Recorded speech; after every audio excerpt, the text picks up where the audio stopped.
Good idea.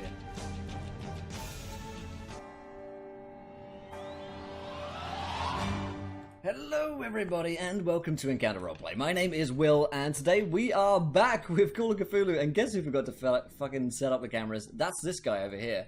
But we do have our cast of players back today, ready to dive into more mystery, mayhem and madness, and most likely insanity as well, as we return to episode, 4 of Horror on the Orient Express. And man, these ones are going by fast.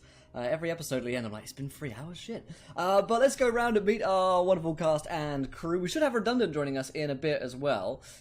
He's probably dying from the heat wave, which has struck England today. But Haley, how are you doing? What's going on over there? Oh yeah, I was muted on Zoom. How you doing, Haley? I nailed it. Hey there. I was like, seamless. I don't know if he knows he's muted or not, and I don't want to say anything. What's he doing?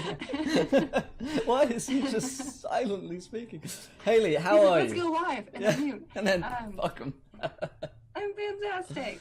Good. Glad to hear it. So Haley, you'll be playing the role of Evelyn today. So tell us a little bit about Evelyn here whilst we're... oh, the cameras. Haha, we might have a redundant. Yeah, Redundant's here.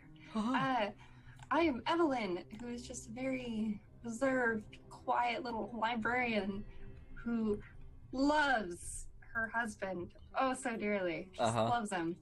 I don't even remember his name, so... Wallace.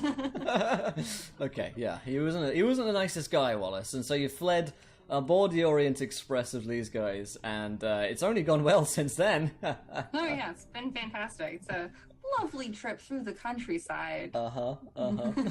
Fantastic. We've got Love Lindy back today. How you doing, Lindy?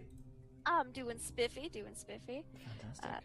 Today I will be playing Nancy MacDrew. She's a Scottish private investigator who basically just wants to be Sherlock Holmes and work for Scotland Yard one day. But yeah, she almost died last week and was forced to be the deciding vote on whether another party member died or not last week, and she spent a lot of money and she's not happy about that. But now that we're on the train, everything should be fine, right? Yeah, what could go wrong? It's only called Horror on the Orient Express. Exactly. Fantastic. We have Greg back today. How you doing, Greg? I'm doing well, brother. I'll be playing Herb Patterson. I took 2 in the chest last week, and because of the benevolence of the rest of the group, Harvey excluded, I am back among the living. And thanks to the benevolence of chat, I also have 5 extra hit points instead of the 2 that I would have had. So that's nice. Yeah, that's a big difference in Call of Cthulhu as well. Yeah, it's a huge difference. Big difference. Fantastic. And we have Redundant UK here today. How's it going, Redundant? Yeah, not too bad. Sorry I'm a bit late. It's been a bit hectic and I had to just basically ram a pizza down my throat. I was worried where that was going to go. So yeah, not too bad. Glad you said I didn't even have time to dress. No, but, there you go. You know, Harvey's casual. Yeah, Harvey's casual. So tell us a little bit about Harvey today. Harvey is a young kind of aristocrat. He comes from a very wealthy family. And essentially he joined primarily because of Lindy's character, Nancy, really. Because they are good friends and for other reasons. But yeah, he got shot in the shoulder.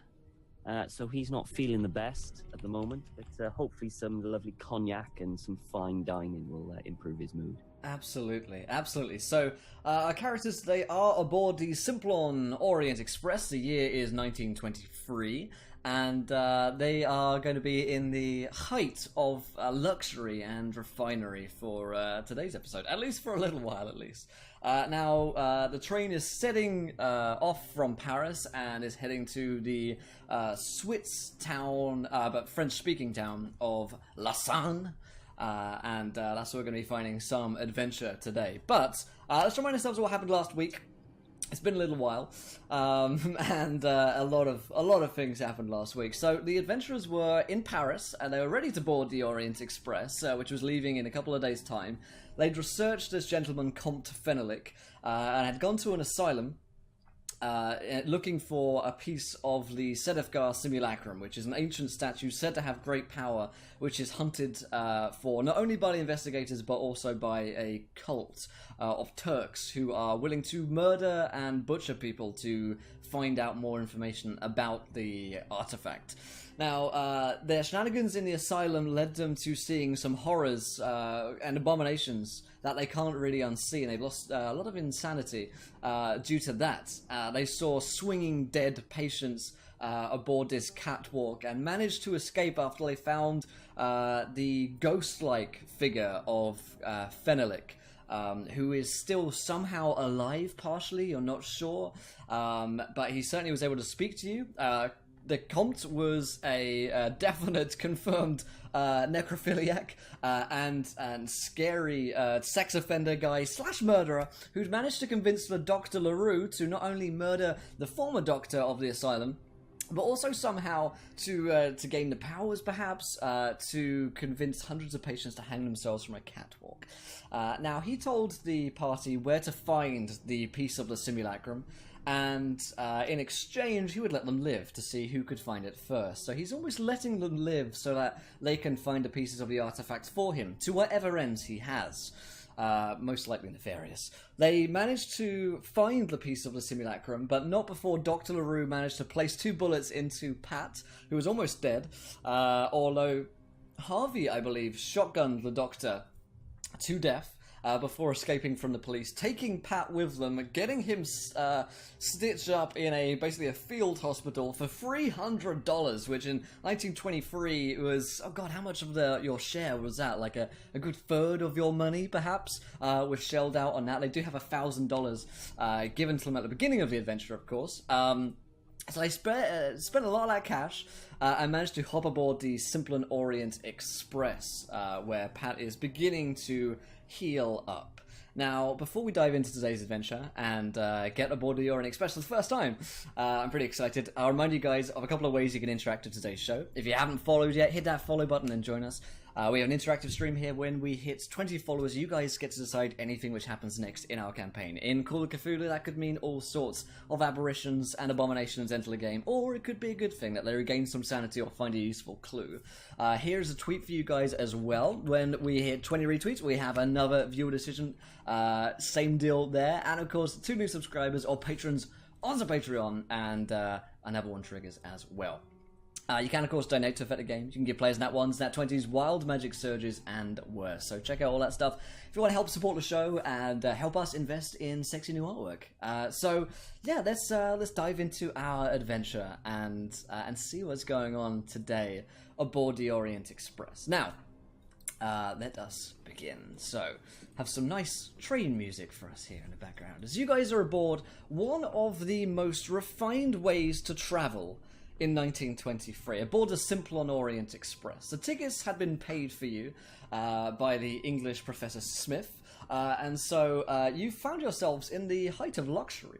Amongst several other interesting passengers, you have your own stalls, basically, where you can be seated at, and there are bedding areas as well. There are plenty of staff at all times who are ready, waiting on you hand and foot. They serve breakfast, lunch, and dinner, as well as complimentary champagne drinks whenever you need them, and the like. So this trip aboard the Orient Express, you guys are going to be traveling here for a couple of days, is going to restore D3 sanity to each of you, because this is a time of rest, relaxation, and for Pat, this is when he's regaining his hit points as well, those 5 health, as there are doctors on board.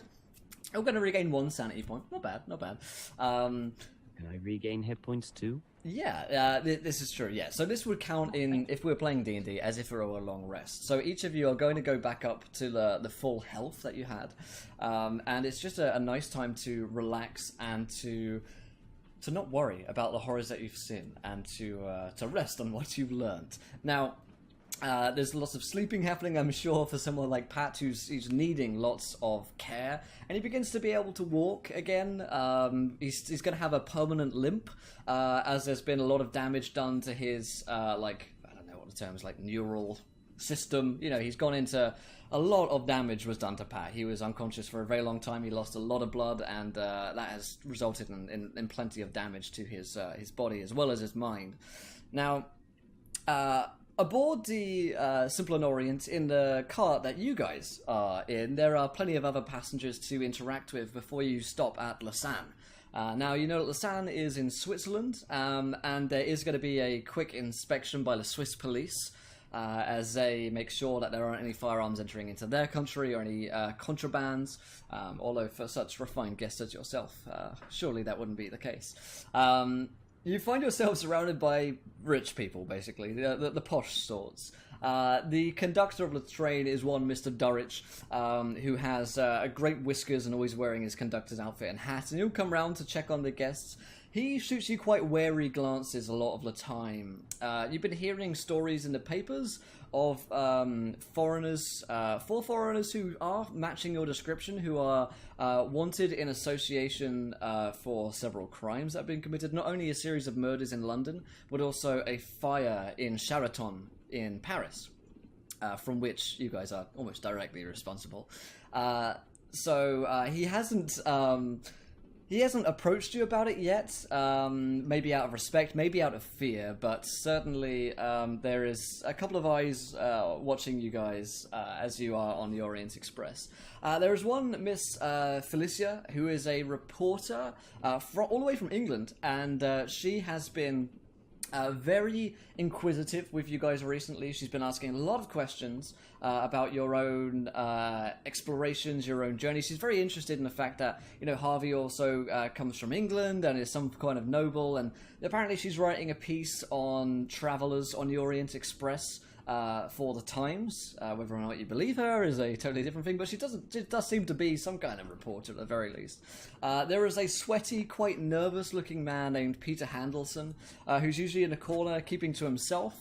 He can be found with newspapers most hours of the day, trying to remain out of ear and an eye shot from most people. He doesn't react well to people trying to speak with him, so you've had probably some limited conversation with Mr. Handelson, if any at all. There are plenty of other guests around as well, but those are perhaps the most free, important NPCs that you've ran across currently. There is also one Turkish gentleman whose name you have not yet learnt, but he's from a different cart. Seems to be a businessman of sorts, has a great moustache. He's not as tall as the gentleman that you've been looking for, or hearing about, but he certainly has raised a couple of questions for you guys, as you know that there are a Turkish cult who are potentially looking out for you. This may be a case of racial profiling. It's 1923 though, so does it matter? No, it doesn't.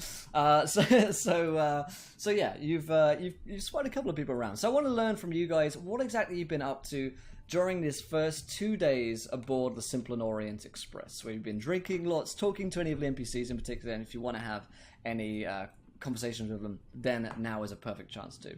So let's start with Harvey. So Harvey, you've been recovering whilst here. A couple of the doctors from the Orient have been, you know, tending to your care, and you probably have to pay them off a little bit, not to ask questions. Because, you know, you guys have got some quite suspicious wounds and quite a lot of blood stains on you at this point, I'd imagine. So what's Harvey been up to? Well, probably for the first day or so, he probably was staying his area, you know, where his bed is, his room. Essentially just resting. I mean, he got shot in the shoulder, which is not something that you recover straight away. It's the first time he's been shot, so it's a shock to the system. But after that, he probably got a bit dull and bored and went out to socialize a bit more, had a walk around, you know, have a drink here and there, able to actually go out and have a meal in the dining cars, you know, to just enjoy the Orient Express, basically. Yeah, absolutely. Now, Miss Felicia is a very attentive reporter. She's also quite charming and rather beautiful as well, which I'm sure hasn't missed Harvey's gaze. After all, he's a man, and it's 1923. What? She's not married, and she certainly seems very interested in you and about hearing your story. So one night you're having dinner, and she's invited herself to dinner as well. And so she said, so Harvey, tell me more about your exploits aboard the Orient. Why are you traveling? Can I pin you down on an answer? The Times would love to hear about it. Oh, yes, of course, you're from the Times. Well, really, I came back from France about a year ago, and it was a lot of hard work, obviously, working for the military and the cleanup and everything. So I decided it would be a good chance to take a holiday, and I've heard many, many good things from the Orient Express. So I decided, why not? I haven't got any, responsibilities at home just yet. And before my father constantly nags me to get married. So you're not married then? No. I am not married at the moment. No. Oh, okay. I see. Interesting. Much So to my parents' dismay. a handsome bachelor like you. Well. I don't know if I would say it goes that far. Now, but, I've been doing some digging, Mr. Harvey, and I know you haven't been forthcoming as to your last name, but I can tell you're a gentleman of some repute. Now, a man has gone missing from London. His name is Harvey Hiddleston. He's been all over the papers. I wrote an article about him several weeks ago. And the strange disappearance. You must have heard of the mystery of the ghost train back in London. A train suddenly appearing with passengers on board who appear to have been dead for years. Well, I've heard no more than what is reported in the paper, and a lovely little piece. What was the name? What did Nancy call it? It's in London. It was like a spoof. It's for the working class, a paper for the working class. I can't remember the name of it. But anyway, I had a read of that, and only that there was this train with lots of ghosts in it, and it was kind of a mystical... So it is a simple lightning rod coincidence, then, that one such as yourself, fitting the exact description, and an American with a hat matching exactly the hat of your fellow gentleman over there, turns up fleeing Paris aboard the Orient Express not a few weeks later? Well, I don't suppose fleeing is the word. We kind of just... come now, Harvey. I've seen the nervous looks you've been shooting around this carriage with all of you. Well, you must understand that I've been rather unwell. Now tell me, is it debt? Is it drugs? Is it sex? I want to know all. And I'll pay you handsomely for the story. Well, it's neither of those. It's me having enjoy a holiday, just to enjoy the Orient Express. Is there a woman involved? Perhaps Hey, a tale. Harvey, they got complimentary whiskey here. You should really get some. Like, they got a new bottle. It'd be great. Thanks, Nancy. If you would pull me a glass.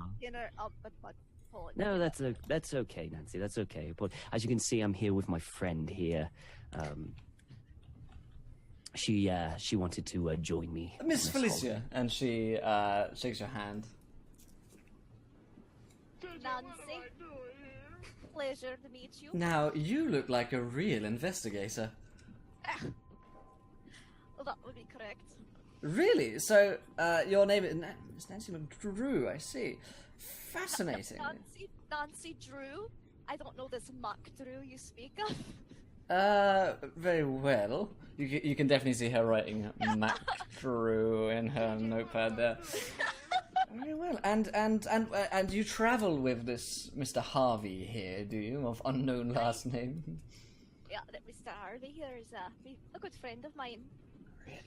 Really? So, the only reason for you here is a holiday together. Now, Mr. Harvey, if you are, as you claim, a single man, it's somewhat scandalous, no? If you'd be travelling with a young lady so beautiful as well. An investigator, a private investigator, I'd wager as well, right? Yeah, so you'd be good... I finally get accepted and just got... So you agree it is scandalous? Well, no, I wouldn't say it was scandalous. I mean... I'm sure there are plenty of people just on the morally train. bankrupt. traveling with colleagues and friends and family and such like that? Can I pretend, because I see her scribbling all these notes Oh, yeah. down, and I've got a good whiskey tolerance, but she doesn't necessarily know that. Can I pretend to bump into her like with a train a little bit, just spill the glass of whiskey all over her nose? Sure, yeah, sure. Let's see what you can roll for that one. See if you can get her. Let's have you roll just a dex check, just to kind of stumble in time with the quite rickety train. It's a very nice train, but it still has. Oh no, yeah. She quite pointedly, stops you, holds you. Looks like you're about to trip there. Oh dear, Nancy. Maybe. Well, I can tell I'm. break. I can tell I'm interrupting something here, so I'll leave you two to your own devices. And she smiles winningly, and heads back to her own room. Yeah, I stand and shake a hand and say thank you very much. Yeah, and sit down again. Do the gentlemanly thing to do. As soon as she's out of sight, but probably not out of earshot, she's like, I don't like her, Harvey. Oh, she's a reporter. You're not supposed to like them. So Harvey has a brief exchange. What about Pat? I'm guessing lots of R&R for Pat, right? Yeah, rehab. Mm-hmm. Yeah, rest in. As soon as Pat was able to stand up, not when the doctors told him he could stand up, but as soon as he had the ability to actually get out of the chair, he did, and started pacing up and down the train from car to car, just walking until he had to sit down, just trying to get his legs back under him. Yeah. Now, did the rest of the party tell Pat how much it cost him? Nancy probably made a point to be like, now look here, you can't go dying again because it costs this bloody much money to get you back. That man is a feat of mystical doctor science shit. And you just don't do it again.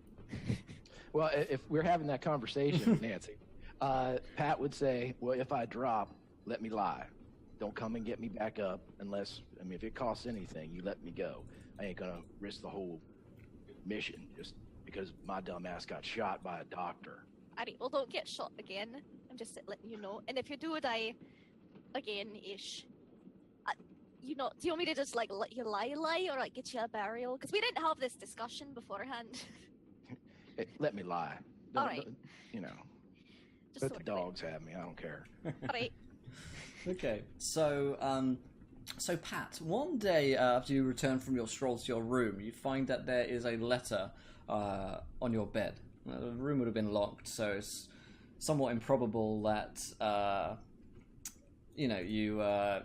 that someone could have snuck in here accidentally, and that any post would be delivered to you once in Lausanne if anyone had any idea where you were traveling to. So someone aboard has left a letter for you. Great. I will check it out. Okay. It blows up. No. You you receive a note from one Edgar Wellington, who tells you that he's in Lausanne and hears that you are looking for parts of an ancient statue, and that he has scrolls pertaining to that statue if you are willing to buy them. And he gives you an address as well. Okay. Apparently he's some kind of merchant or seller, but certainly he's got ways of getting letters to you even whilst you're aboard the Orient Express. Somehow he knows who you are. Now, was it a sealed handwritten letter, or was it like a telegram transcription? It was a sealed handwritten letter, yes. No shit. All right, well, I share it with everybody else. Okay, so we'll say, dinner tonight. The Pat brings up the letter with Nancy and Evelyn and Harvey whilst you're seated around a table. Hey, check this shit out. I got back to my room, and there was a letter here from an Edgar Wellington, blah, blah, blah, everything. An Edgar Wellington, you see. Yeah, Eddie Wellington. That doesn't sound made up or anything. All right. What's it about then? Scrolls lead us to the simulacrum. Of course, it's going to cost money. And somehow he got a handwritten letter onto the train. Unless, of course, he knew we were going to be on the train in Paris, which is a whole other bunch of trouble. or perhaps he's got a person on the train as we speak. Right, but how did he receive information to give us that while we're moving? I don't know. I don't know either. He most likely knew that we were going to go on that. I mean, who knows that we're looking for or these something. I don't know. Apparently, we're famous now. Apparently so. Apparently so. It's quite possible that Professor Smith contacted him previously to help us out. Yeah, that's a good idea. But we're not sure yet, so we may not want to divulge that just in case he's Agreed. Yes. That's a good theory. It's a lead to go on. It's a lead. It's more than what we had. Okay. That's a good one, Harv. Okay, so what does Nancy get up to whilst aboard the Orient, other than drinking whiskey, as I'm sure is, goes without saying. Complimentary. So she's just she's avoiding that reporter lady after that incident. Because if she sees her, she's probably going to try to deck her. And maybe the conductor, because he's kind of shifty, and she knows they've done some very illegal things in the past couple of days. She might just try to chat up some random people, but keep to herself. Okay. If it starts to go south. Okay, sure. Yeah, so you can be. Oh, and she's totally gonna try to keep an eye on any Turks. Yeah. Profiling. Okay, cool. So you can roll me. I'll tell you what. I'll let you roll a spot hidden. Okay. Don't roll super high this time. Oh my gosh, no. No. Okay, so you're pretty blissfully unaware. At least it's probably the whiskey haze is upon you. Yeah. Everyone's your friend, except for those damn Turks, and you manage to pretty much just blaze away the couple of days in a alcohol fueled state. Okay, so what about Evelyn? Perhaps the most bookish of the group, but also maybe she's used to this high life as well. Who knows? No, she doesn't get out much. She probably would have stayed in her room a lot of the time and would have occasionally strolled, just because it's new to her. She would have, at unpopulated times, she would have kind of gone and looked at the cars and looked out the windows and stuff, just kind of explored a little bit, because it would have been new to her. Yeah, okay. So, whilst you're in your room, there's a knock on the door, a little... excuse me. Should open it. What? Yes? Yeah. Kind of not all the way. Yeah, the conductor, Mr. Durridge, is there. He's in his full, regalia. He's an Englishman as well.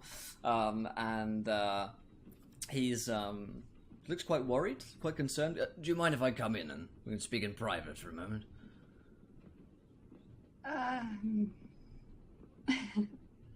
I suppose she'd open it.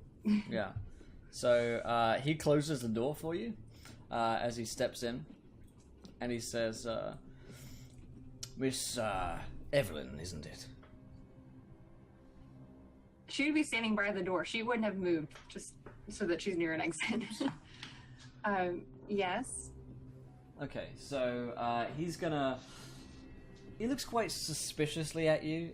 He looks quite worried, not only in general, but he looks a little bit worried for you, and says, I may have stumbled across some information which would be of use to you, that I thought best to bring to your attention before I bring it to anyone else. Okay, what is it? There is someone on board looking for you. I believe that your husband has paid someone to find you, track you down, and bring you back. And, well, as a gentleman, I thought it best to alert you to this, should you need any assistance. He's quite old enough to be sort of grandfatherly, and he does, he's got kind eyes. He looks like he genuinely wants to help you out. Do you know what he looks like? I don't. I only know that Well, I heard a couple of my staff talking about it the other day, that they'd been questioned by someone. I didn't hear in passing, I didn't ask into it too much to alert attention, but, well, I thought it best that you should know before anyone else. Thank you so much. You're welcome. Now, should anything happen aboard this train, it is under my supervision, so if you ever find yourself in danger, then come to me.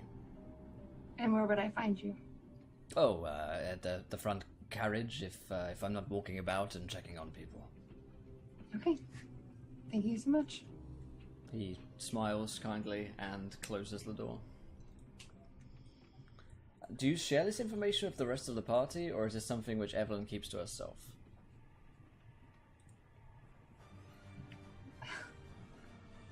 Evelyn would probably be super nervous now to leave.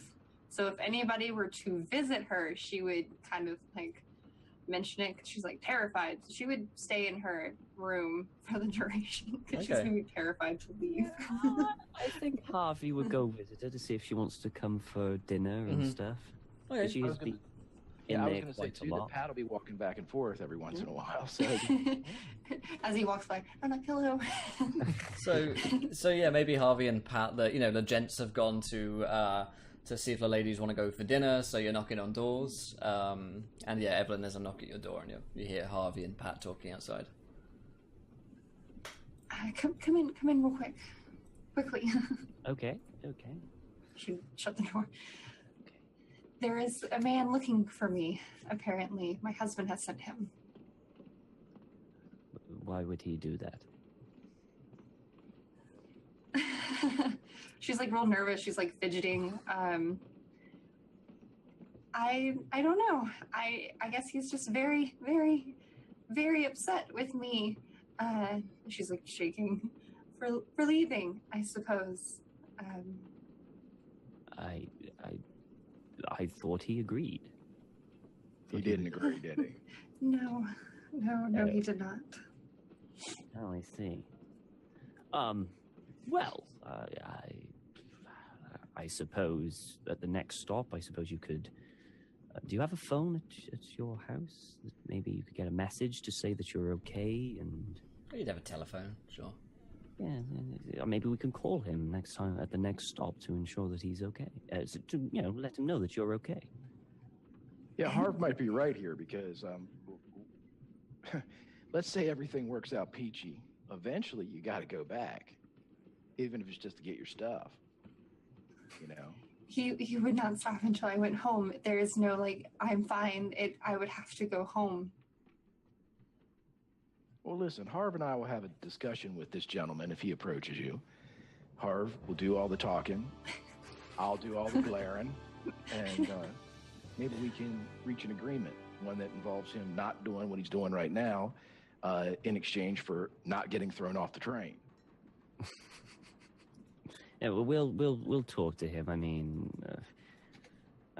what do you know what he sees? Is he just to talk to you, or relay information back, or what? Knowing Wallace is probably to take me home. Well, if you do not wish to go home, then he cannot force you, and we'll make sure of that. But I suppose it would be best to perhaps maybe write a letter just in case it comes to that when he reports back, just to say everything's okay, and you'll be back whenever. I say we turn the Scot on him. She's happy. I fear that Nancy would get us all thrown off the train, and I've just gotten settled. All right. I don't know. Wallace is capable of many things, and I don't know who he associates with. Yes, it is a bit odd that he, hired someone to follow you. That is a bit over the top. But instead of Like phoning a the police- private investigator? Who told you this? He didn't tell me his name, did he? No. Well, Sorry, yeah, the conductor told you his name is Mr. Durridge. Oh, it was the conductor. Yeah. Okay. The The conductor came in here and told me. That Well, I guy's been, he's been throwing eyes at us since we walked on here. Well, that's his job. He's in charge of the train. Yeah, but he's been spending a little bit extra time eyeballing us. Well, I mean, there are reports about us. Well, our descriptions are out there. And no offense, Pat, but you don't look upper class. No offense, of course. I hope... Believe me, I take it as a compliment. Oh, that's okay. Oh, thank God. Thank goodness. Oh, dear. Evelyn, I don't let this gentleman, make you nervous about enjoying the luxurious things that, the Orient Express offers. I mean, how often do you get a chance to enjoy such lavish things? Do not worry. You will not do anything, and we'll make sure that you don't go anywhere unless you want to. So I wouldn't worry about it. I say you come out there with us, have a jolly good meal and a nice drink, and get a good night's sleep. Yeah, the big concern here is not while you're on the train, it's when the train stops. If this guy's is under orders to bring you back to Wallace, he's not going to do it while the train's moving. So. Okay, she was nervously. Be scared in a little bit, just not right now. That's probably not that much better, Pat. I'm saying don't be scared at all. I got a 10 persuasion. That's like the only thing to fear is fear itself. Also, the guy that's going to abduct you when the train stops. Right. I mean, perhaps we could have a word with him. I mean, I'm sure if a private investigator, he's only interested in money. I'm sure we can have a word with him and say he's not going to try to kidnap you or anything like that. That would be illegal, and we know about it. Well, I mean, he's not Nancy, so we could only be so lucky. She can be reasoned with. So it'll be fine. Don't worry. We'll reason with the gentleman. I don't even know what he looks like. Okay, that could be problematic. Perhaps we could talk with the conductor. Maybe he knows. He doesn't. He did say that some of his staff knows. They were being questioned. Oh, well, we'll have a look around. Will, would all of our rooms be close to one another? Yeah. Your tickets that were booked were, adjacent. Okay, well, how about this? Evelyn, we'll wait till the hallway's clear here, and then you and I are going to switch rooms. You go to my room, I'll hang out in here, and if somebody comes a knocking, I'll answer, and we will see how that goes. God, that makes her nervous too. I suppose that is a possibility. We could try that. It'll give you a buffer anyway. If you hear shit going down, it's in the direction of your room, we might have problems. So dinner, yes? Yeah. Yes, I think dinner. Don't worry, Evelyn. Don't worry. Enjoy your meal. Come on. We'll get you a stiff drink. Okay. So, Nancy's like, yeah, we will. So, I just the perfect image of Pat opening a door in like a lady's nightgown. I am Evelyn. I love that. Is Evelyn? Yes. Yes, I am. Hello, sailor. Oh. Hello, conductor. Yeah, so fantastic. So the group of you go and have a stiff drink, rather, as Harvey suggested, and the group of you you aren't approached by any strange gentlemen in the night as you switch beds. So no knocks on the doors or people trying to bust in or anything like that. So whoever it is would appear to be laying quite low, potentially. And the conductor, Mr. Durridge, will come by during your dinner just to check on everyone in a passengers in case you wanted to chat to him. If you want to take that opportunity, it would be quite a private conversation. Up to you guys, or you can let him pass by. I am not gauging in any conversation with anybody. That does not end well. I cut out for a second. Who was walking by? The conductor, Mr. Durridge. So he steps by in the evenings to check on everyone. If you wanted to ask him any more questions, he gives Evelyn a nod, a kind of knowing nod. He's here to check on everyone. He doesn't carry a firearm, but he looks like he probably handle himself. He'll pass by. Go ahead. Did you all tell Nancy that her husband sent a guy looking for her? Actually, I probably wouldn't, because I think this is something personal for Evelyn. So I Oh, probably yeah. wouldn't tell Nancy. I mean, if Evelyn gives the go-ahead, though, I mean, I think Nancy should know. That's up to Evelyn, though. Pat's not going to say. Nancy should know. Evelyn wouldn't say anything in public. So she may not have mentioned anything yet. Okay. So yeah, the Mr. Dorridge will pass right on by. At a later time, we don't have to run through it now, but, Evelyn will let Nancy know about what's going on. You can all kind of keep yourselves aware. Why are you going into Evelyn's room, Pat? That conversation might come up. Definitely would. Like, she's a married woman. Yeah. What are you going for?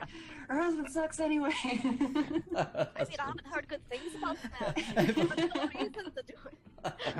I'm a married man. Don't worry about it. Things fine. I love the idea that, Nancy will do anything, but the sanctity of marriage is above all in her eyes. It doesn't matter. That's the line crossroad. Oh man. So yeah, okay. So the train goes on for some couple of days until you reach the town of Lausanne, which is a French-speaking town in Switzerland. The Swiss police have come on board to check you guys for anything that shouldn't be there, but as far as I'm concerned, they're not going to really search you guys that thoroughly, especially the guys in the first-class carriage like you. You do get a lot of privilege, and you are not kind of shaken down, and you're given lots of warning about when they are going to come. So they're gonna, give you a brief chat and a stern talking to anyone that has anything that they shouldn't. Interestingly enough, the sweaty Mr. Peter Handelson somehow managed to get a pistol on board, which was found in his room. And so the Swiss police are very angry with him, and they do reprimand him and hand him a fine. And he's very nervous. I'm sorry. I'm so sorry. I'm sorry. Really, I am. In your garter belt. You're under the impression that Peter Handelson might not have a garter belt, but maybe he should invest in one. Maybe he should. But yeah, they take that, and it's about 6:45 a.m. when you arrive in the town of Lausanne. The Orient Express pulls up and it's going to depart the next morning. It needs to, refuel and do necessary checks to go through Switzerland to make sure that everything is in order. So you have a day in the wonderful town of Lausanne to spend here. As you enter in, it appears to be what maybe used to be quite a wealthy place, but all of the big warehouses and general industry places seem to be deserted, and no one's going towards them. People in the street seem to have a somewhat downcast expression, as if, this place has probably been affected by the Great War as much as any other place, and so, it's not necessarily the most vibrant, artsy town along the route that the Orient Express is going to be going down. There's a nice little cafe where you can get drinks and kind of furnish yourself with any things that you need. The gentleman there will, he'll welcome you in and tell you all of the sights that you need to see in Lausanne. There's a cathedral, he tells you about a museum.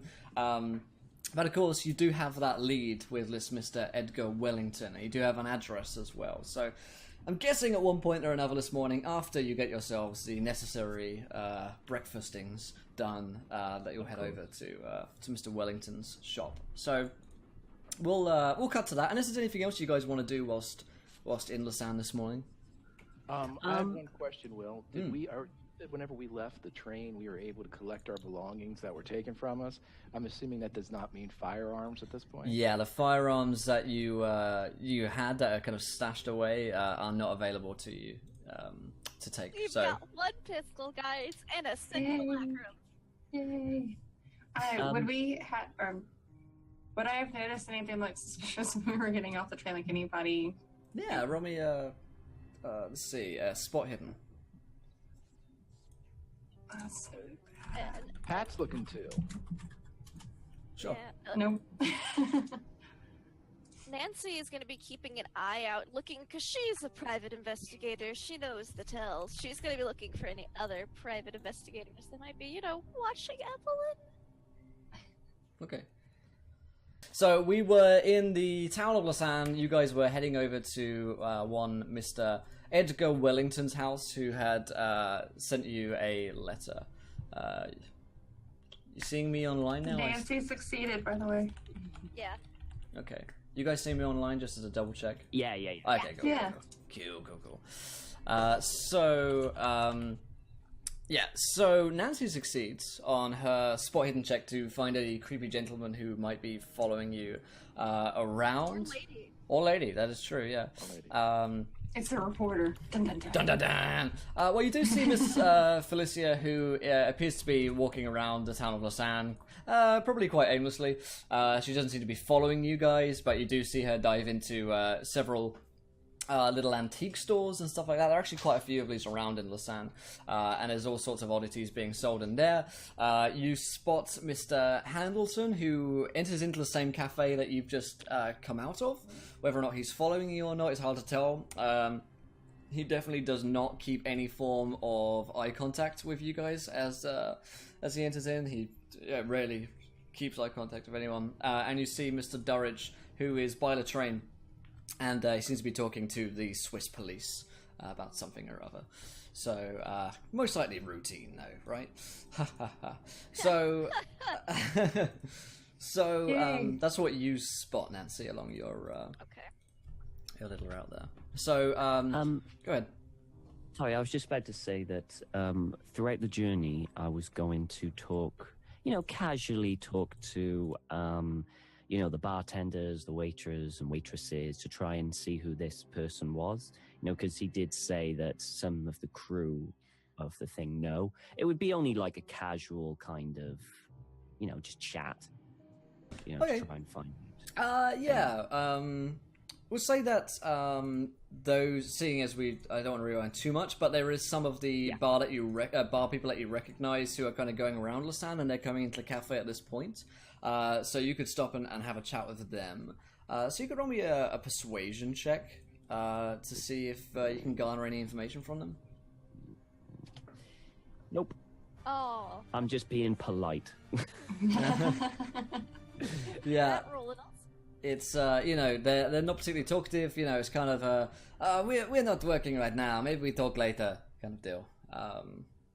So yeah, unfortunately, you can't get too much out of them right now. They want their morning coffee. So we'll head you out to the house of Edgar Wellington. Sorry, the shop of Edgar Wellington, rather. And it would seem as though he runs a rather rundown little antique store within the heart of Lausanne. It currently has a little sign on which says open, and there's a couple of dogs outside barking in the street as well. So yeah, it's there's a little sign inside. You can see a man in there who appears to be working at a desk. Little bell as you enter in. So I guess you guys are heading right in, unless there's any suspicious things you want to be doing. Okay. I go to Pat. I suggest you take the lead on this one, seeing as you're the one who received the letter. I'm going to have a look around. And I just start looking at some stuff that maybe I could buy to bring home as a gift. Okay, yeah.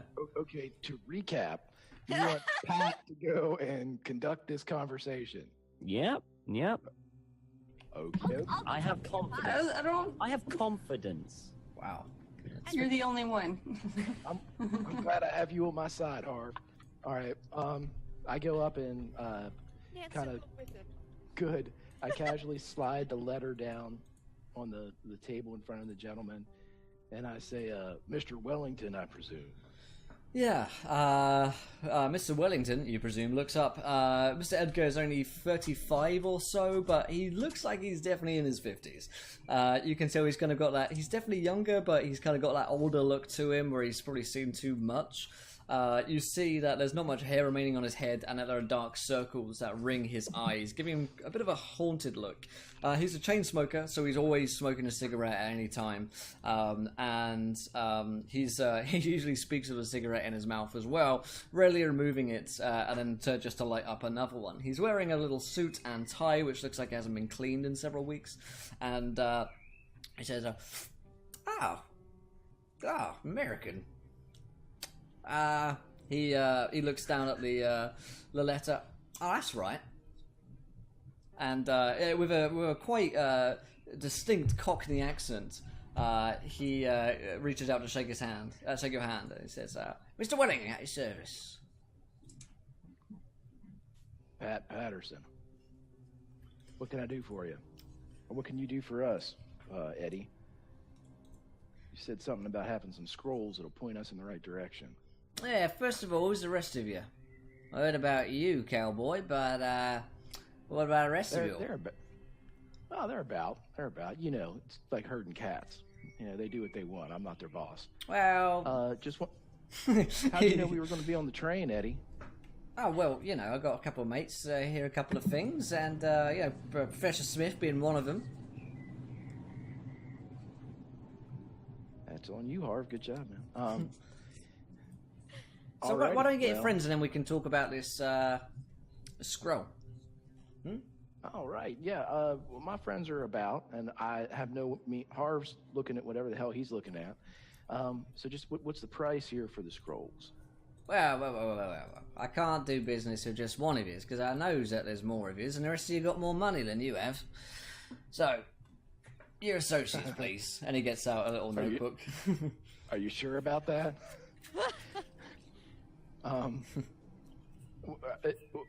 You can't give a price, or is this? Well, I want to meet who I'm doing business with first, and then we can talk business. All right. My name is Nancy McDrew. Here's Nancy. Pleasure. Have fun. And if he's like lighting up another cigarette, I'm gonna Yeah. like, you know, be like gesture to my pipe, like, can I get a light as well, please? Thank you. Yeah, he'll light for you. There you go. Thank you kindly. That's the wrong exit. I'm turning cockney. Sympathetic accents. Is Evelyn in here as well? Yeah, she would not. Alone. Yeah. She wouldn't stray very far. She probably would have been looking like with Harvey. Okay. So you know I'm going with your husband like this. he sees he sees the two of you outside. He comes out of his front door, cranes his head around the corner. You two, in here. I beg your pardon. He keeps the door open for you, but disappears inside. Oh. I guess we go in. Yeah, after you, Evelyn. This guy's a carnival barker. He only talks to a crowd. I love the fact there's a cockney in a Swiss French village. I mean, it's brilliant. Yeah, he definitely is a standout No kidding. person to be around here. And in fact, he seems quite interested in the fact that you are English too. He says, "Oh, bloody brilliant! An Englishman and an English lady." Mr. Wellington, pleased to meet you. And he extends a hand to you, Harvey. Mr. Hiddleston, Harvey. Harvey Hiddleston. And who is this gem of the islands? And he like very eloquently goes to kiss your hand. Shoot, like nervously. Yeah, he's quite sweaty. It's a sweaty kiss. It's a sweaty Swiss. Mm-hmm. Sweaty Swiss kiss. The worst. Evelyn. Pat's bullshit tolerance meter is. Nope. Oh, that's a beautiful name. Beautiful name. Well, my name's Mr. Wellington, and he kind of spouts out his name, like Wellington, and says, "Well, tell me." As he sits down, he starts making tea for you. What news of England? It's been a very long time since I've been in my homeland after the Great War. Settled down in France, and eventually down here. So I don't really hear much news from the good old England, eh? What's been going on?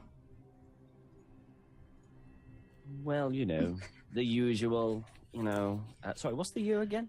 1923. Events in 23. What happened in this year?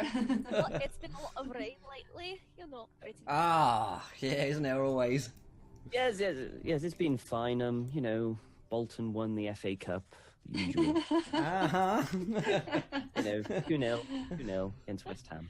There you go. Well. But the usual. Nothing. Just recovering from the war. That's about it, really. Sure. Well, yeah, I understand that, brother. Understand that. Fine enough. And he kind of like taps his leg. You notice that he does have quite a pronounced limp as well. Got me good. Still kicking, eh? War injury. Yeah. Yeah. My condolences. Well, I can't really complain. My brother William is, well, not as lucky as me. Let's just say that. He's probably around here somewhere. Well, William! And there's a sound of running feet coming from upstairs, and you see who must be William Wellington. He appears to be paralyzed, the muscles in his eyes, so he can only stare forwards. And several metal plates replace portions of his skull, which look like they've been surgically inserted after some kind of quite grievous war wound. He looks quite docile, quite unemotional, and he can only stare straight forwards at you. And Edgar says, he can only look at you. That's his way of saying hi. Sometimes if he's in a chatty mood, he'll write something down in his notepad and say hi, but you know how it is. He kind of looks a bit upset. I go to him and gently shake his hand and how do you do? He shakes back, like unblinkingly staring you in the face. He likes you. Oh, good. That's always nice. Yeah, he doesn't stop shaking. Yes. Okay, thank you. Yes, I like you too. There you go, Will. All right, matey, let's head back upstairs. You got some drawing to do. And William immediately runs upstairs. And Edgar says, anyway, let's get down to brass tacks, shall we? And talk business. So, well, I've got to say I am something of an entrepreneur and small-time occultist, I guess. Big interest in all sorts of things like that. And, well, I ran into the scrolls after trading some rations from a fella during the war. And he gave me the scrolls. I figured they might be worth something. And, well, here I am. Now, I tried to do some research into the scrolls. There's a Sedefkar simulacrum, but I couldn't really find out too much about them. So I figured they're worth something to you. I hear that Mr. Smith was in the business for it, so I might as well sell them on. Seems reasonable. Did Mr. Smith have a look at these scrolls? He never got a chance. No. We've never really managed to meet up. He said he was going to come here, but then he said in another letter that you lot will be coming ahead. So I guess you're his eyes, right? I suppose so. How is the old bugger anyway? It's been years since I've spoken to him. Well, in person, I mean. He wasn't, feeling very well. That's why he sent us in his place. Ah, poor bugger. Touched the old flu, is it? Something like that. A touch of it. That sounds kind of... What do you mean? Is he okay? Unfortunately, he passed away. Oh. Yeah. Oh, God, that's terrible. Yes, it is. I'm terribly sorry. Well, I never thought he'd definitely never find the old bugger, but there you go, I guess. Just want to finish his work. Well, yeah, I can see.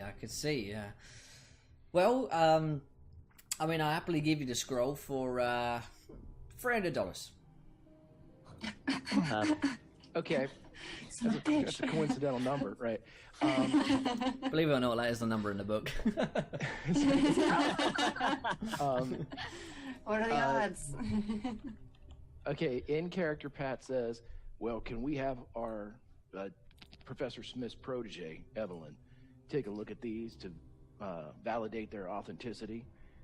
And I want to turn to, whenever everything's diverted, if we can get some attention diverted, I want to pull Nancy back for a second, and I say, get your camera ready.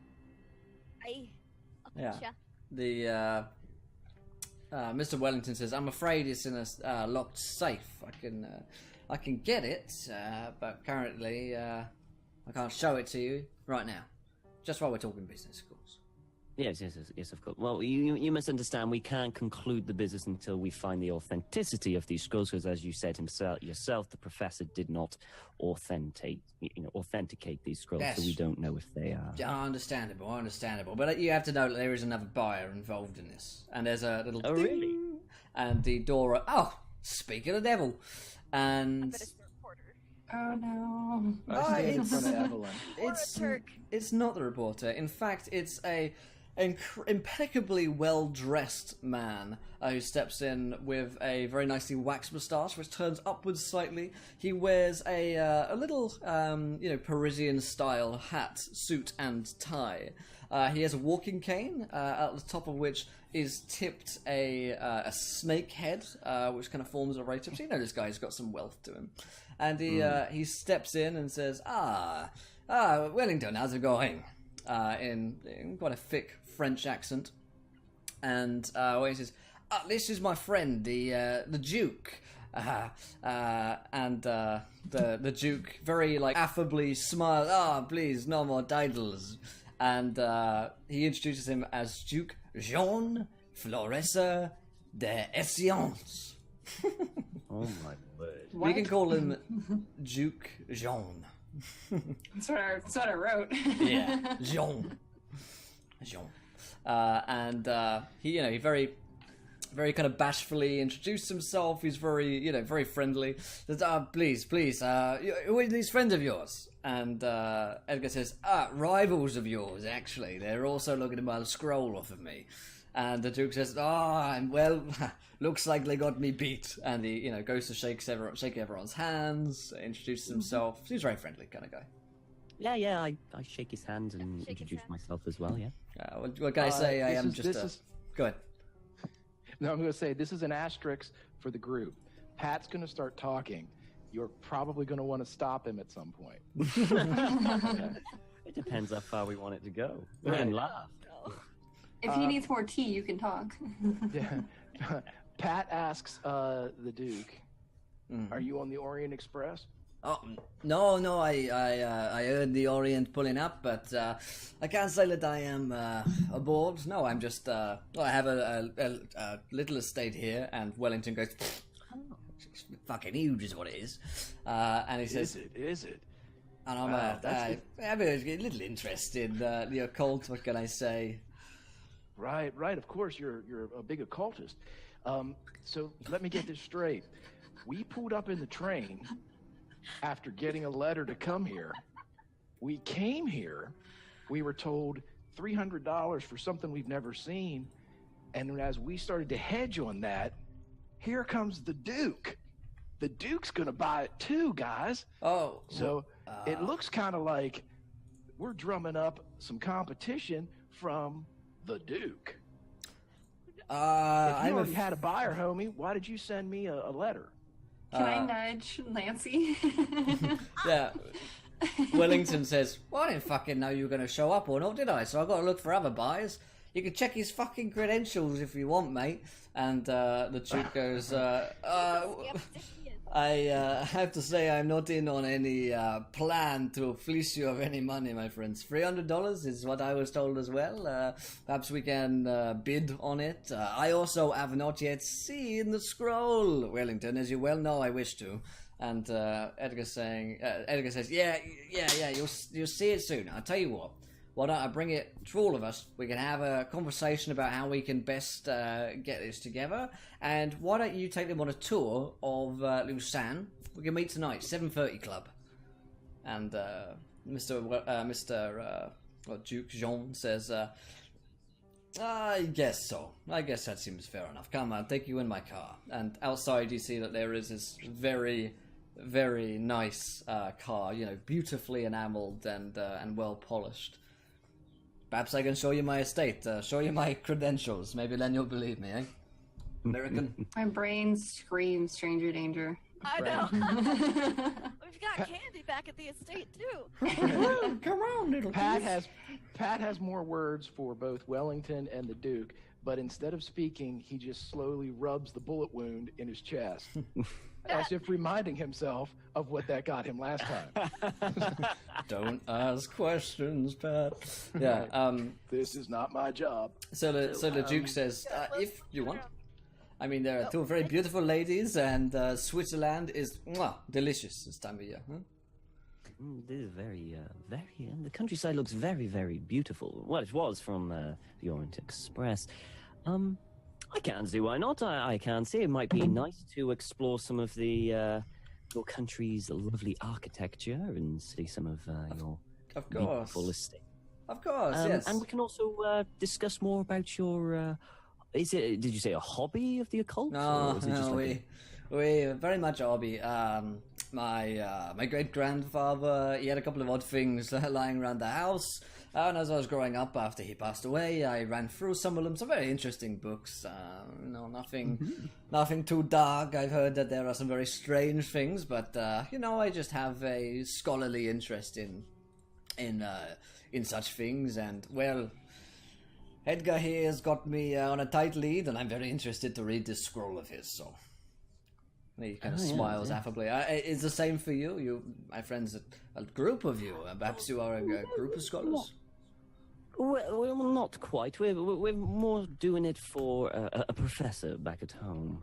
He requested that we look into such things.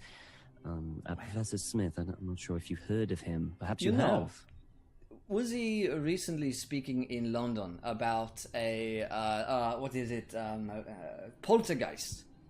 Was that him? He was, yes. Oh. Did you not get a chance to come on over to have a look? No, I wish that I had, but, travel isn't the easiest. I wish I could have done. Were you there? Yes, it was quite riveting. It was quite riveting. I know that Nancy, she enjoyed herself completely. Jealous. As did Evelyn. Very jealous. Miss Evelyn, is it? And he, kisses you on the hand. Are you wearing your wedding ring? Is he sweaty? He's not sweaty, no. He's not sweaty. Yes, she would be wearing her wedding ring. Yeah, he says, "A lucky man, indeed." And he says, "Come on, let's talk more. I must hear about this lecture." And he's gonna, pull you up in his beautiful, Rolls Royce, and begin to kind of tour you around the beautiful town of Lausanne. As we're leaving, Nancy would ask Edgar if his brother William would be joining us, or if he stays back at the house. Oh, William doesn't really get out so much. We're going to be meeting at the 7:30 Club. It's a little cafe around the corner. There's me and the Duke and one other guy. We always get together and talk things scholarly and see what we can find. Yeah, it's going to be fun. I'll tell you what, when we, if you really want to talk to William, you can come back any time. He likes visitors. I think I might do that. You said something about him liking to draw, like drawing. He loves it. Yeah. Draws all sorts of things. I'd definitely be interested in coming back and speaking with him later. Then see some of his work, perhaps. All right, I'll tell him. He'll be excited. Thanks, Nancy. All right, and then she'll go. Before we get into the car, I'm going to go near Evelyn and go, I hope you listened to what that lecture was in London, because I haven't got a clue. It went over my head. So, it was 4 weeks ago. Did I take notes? Temporal transference and spatial soul awareness. Yeah, I took some I love that notes, Pat not very remembers. many. Okay. I was more focused on other things. Yeah. Nancy went for the free booze, so Evelyn's probably our best bet there. Yeah. It is. Yeah, Pat and Evelyn were Nancy doing. remembers the type of whiskey she had. So we do have 20 retweets, so we're going to bring in our first viewer decision of the day. So underneath this line here in chat, I want you guys to tell me a strange building that they're going to come across. A strange building. Could be, I don't know, like a ghost building. It could be something covered in tentacles.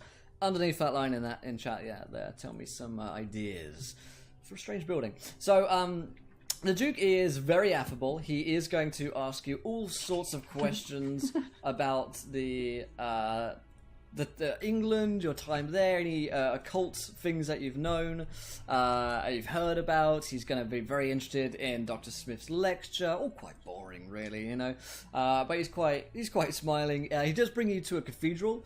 He tells you that this huge Gothic edifice is one of the best examples of its type, built in 1235 and consecrated by Pope Gregory X.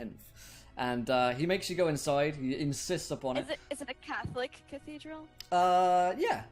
And yeah. Nancy's gonna be like, oh, great. I have, she's just gonna, do her, like, pull out a little rosary and. Absolutely, yeah. He's gonna walk you inside. He takes off his hat, of course. He's very elegant hat. He steps inside. There aren't any people in at the moment, but you have to climb 160 steps to get inside. It really is a huge building. There's a variety of monuments and stained glass windows decorating the interior of the church, and the Duke points out one of the oldest statues, that of Otho of Granson, who was killed in a judicial duel in 1398. But you realise that the statue's hands are missing, and the Duke comments on how terrible it is that one would steal from a church, especially such a beautiful church such as this. And then he's back into the car with you guys after a couple of minutes of poking around this old cathedral. He takes you to the Cantonal Museum and Library, the Musée Cantonal. It's a large, recently constructed Italian Renaissance style building, which has all sorts of Roman coins, medals, vases, and from an ancient settlement that used to be here. It's very well ordered, very well put together, and it strikes Evelyn probably as being quite an interesting place, seeing as she's had a vested interest in all things nerdy, basically scholarly. He then takes you to Le Signal, which is an uphill stroll, about a kilometre long, which takes you over the beautiful Lake Geneva. There are alpine vistas stretching in every direction, and to the southwest, the Duke points out the high Alps and announces, "Beyond them, Italy." And it really is quite a breathtaking view of Lausanne. Europe is quite a beautiful place, and you're getting to see quite a nice bit of landscape here. And the Duke, all along the way, is telling you interesting facts, or potentially boring facts, about the place. And it's quite a romantic place to be outside of Lausanne itself. The city itself is actually quite dour and seems, quite depressed, but that's not uncommon for a European city after a Great War, quite economically depressed.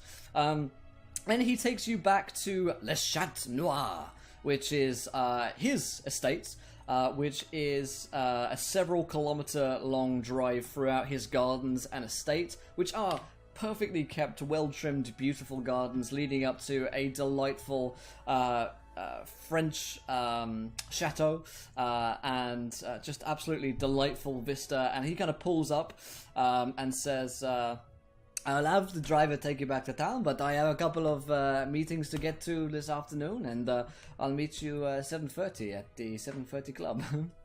A pleasure, as always. Thank you so much for giving us a tour of this fantastically beautiful countryside.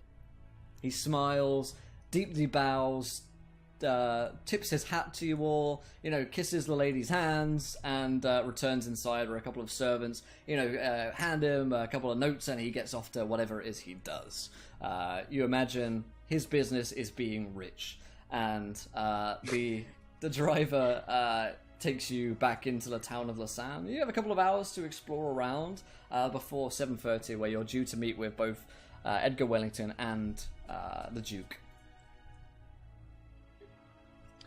Or we could just wait. Will, could I have asked the Duke what the since you said there's a lot of antique shops in the area, the one that paid the best and was considered the most well-to-do, especially for like oddities or unique items? Yeah, absolutely. The Duke will say, "Well, there are a couple around. Most of them really deal in small-time antiques, Granddad's chair, that kind of thing. The real interesting stuff is what Edgar has, so that would be my best recommendation, Mr. Wellington. I think he's probably closed by now, though, but you never know, William might be in." Okay. Thanks, Duke. He smiles graciously. He's taken. He looks at you. He's, I've taken a liking to you, American. I thought I wouldn't. But you lot not so bad. Hmm? Yes. We're not. It's early. Yeah, he's very happy. Any other questions that you guys would like to ask the Duke before he's gone about his business? Is there a reason why he named his estate the Dark House? He didn't. He says, his grandfather was a much more occult figure than himself, and, he thought it would be... Yeah. The legend goes it was a practical joke that turned out to be the final name of the place. You know how names stick. Right. So, course. your grandfather, what was his name? Out of curiosity. Oh, let me scroll here. You didn't have a fenalik in the wood pile or anything, did you? That's what I was thinking, because they're both French. Oh, no. But Count Fenelik, I believe he has something to do with the scroll, no? With the Sedefkar simulacrum he once had them. I did some research back in Paris, and apparently he died and for crimes against the crown. Isn't that right? Hey, that's news to us. That's some tasty information, though. Oh, well, do some reading, my friend. Yes, my grandfather's name was Adrien Essient, of course. Adrian. Yeah. Probably has nothing to do with what we're going for, but I'm taking all the notes. Yeah, wow. And you said he was a lot more into the occult stuff than you were, like more than just a casual hobby, like a serious hobby. Well, I don't think it was anything, suspicious or dark or anything like that, but, I know he had an interest in it, and, he passed away in his bed. I never really knew him, to be honest. What about your father? Did he have any interest in this type of thing? Oh, no, my father died before I knew him as well. Unfortunately, there was a bad bout of influenza one winter, and, actually, most of the population of Lausanne were stricken down. They're terribly sorry to hear that. Yeah, it's not that uncommon, sadly enough, this time for diseases like that to kill people. So, story adds up. The Duke says, "Well, I really must be going, my friends, but I'll see you in a couple of hours' time." Yes. Duke, one just final question. Yes. Yeah, you mentioned reading. Have you collected a lot of works on the occult, like books and other items that? I tell you what, my comrade here, Evelyn, she's a bookworm. I mean, she just really likes to read. Oh, well, yes, I do have a couple of books lying around the place. Evelyn, if you ever want to come by, you treat this as your home. As long as I'm in, then the place should be open, so... he motions towards his open doors, and he's like, I always have a open door policy. Right. I'm sure you do. Would you recommend any in Lausanne that might have similar areas to research or to maybe glean? That library. Yeah. The library? Yes, it's, a local library, so it's not anything like the Grand National. But you can probably find a few interesting things lying around there. Would you mind if we looked at your stuff now? I'm afraid, my friends, I am snowed under, and a couple of these novels are particularly need particular handling. I tell you what, tomorrow morning or whenever suits you, come on by, and we'll read together, eh? What time does the train leave tomorrow? Yeah, we know it leaves in the morning, but we never got a specific. Oh, it leaves, like 7 a.m. tomorrow, quite early. Okay. So we wouldn't have time. Probably. Yeah. Okay, so the driver's going to take us away. Yeah, the driver's going to drive you back to wherever you want to go, really, and drop you off. Okay. Does he enter the house before we drive away? Yeah, the Duke will actually probably wave as you go.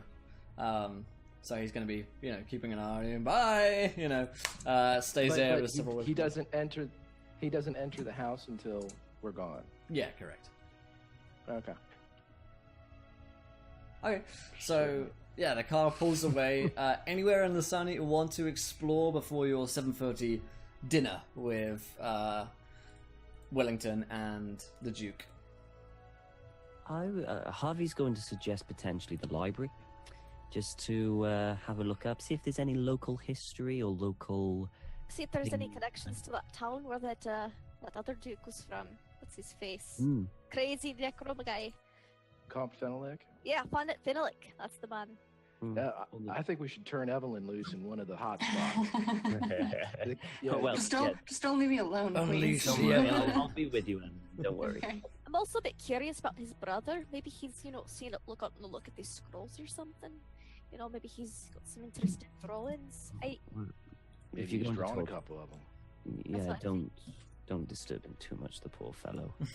Of course not. It'd be just, a pleasure visit. Okay. Of course. Don't Yeah. judge But a if you book by its want to- cover, Arv. Scandalous. If you two want to go and check on William, I believe his name was it William? Yes. William. William Wellington. And I'll be with Evelyn in the library, and we can meet in this cafe or the club. I said 7:30 club later this evening. Sounds great, Harvey. Don't get Yeah. yourself into trouble while I'm gone.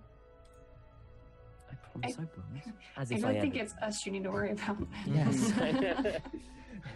So Okay. to recap, a couple days after getting almost TPK'd, we are splitting the party. I like this plan a lot. In character, it makes sense. In character, It it does does. make sense. Like, Yeah. we got a couple hours. Yeah, It'll Lausanne be fine. needs to be explored. could Everything's happen? gonna be okay. Okay, so we'll go with Harvey and Evelyn first. It's a small local library. There are some interesting texts. Let me know what topic you're exploring, and then roll a library use, and we'll see what you can find here. I guess we're looking for research on Fenelic first. Yeah, something like that, or to begin with, and then perhaps something to do with the item that we're looking for. Okay, cool. So, Rolls. Or... the first one we'll call Comte Fenelic. You'll get a chance for free library use rolls whilst here before you've got to go. I So, failed my first. did you succeed in your first one, Evelyn? No, I'm debating. Spending luck or spending another, Yeah. 45. So if each roll is about 45 minutes time of research, and you'll, 30 minutes or so, an hour and a half, you get free rolls. Mm. And you got to be Do off. we prefer information on the item? Mainly the location. I mean, the scrolls, I think, are going to tell us where it is, or something along those lines, or perhaps even a spell that protects it, or something like that. This is just me just talking out of character.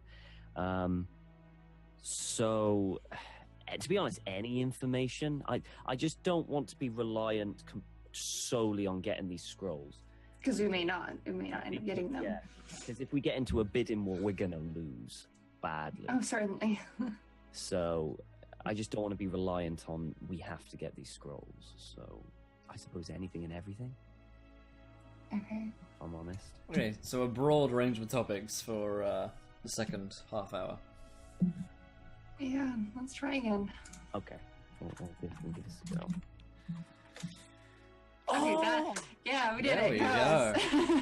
I had like a critical success. Oh no, just short of a critical success, but still a good success. Okay. What did we Nice. learn? Everything. We know all the things. So, you learn every single thing in the universe. But no, Brilliant. yeah, pretty good, really.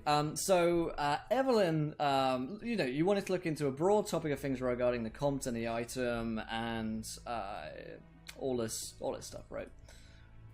Right. So, you learn that the Comte Fenelic once stayed in Lausanne for a period of time, but you don't know how long or where exactly. But certainly there's a record of Comte in brief that he was in Lausanne.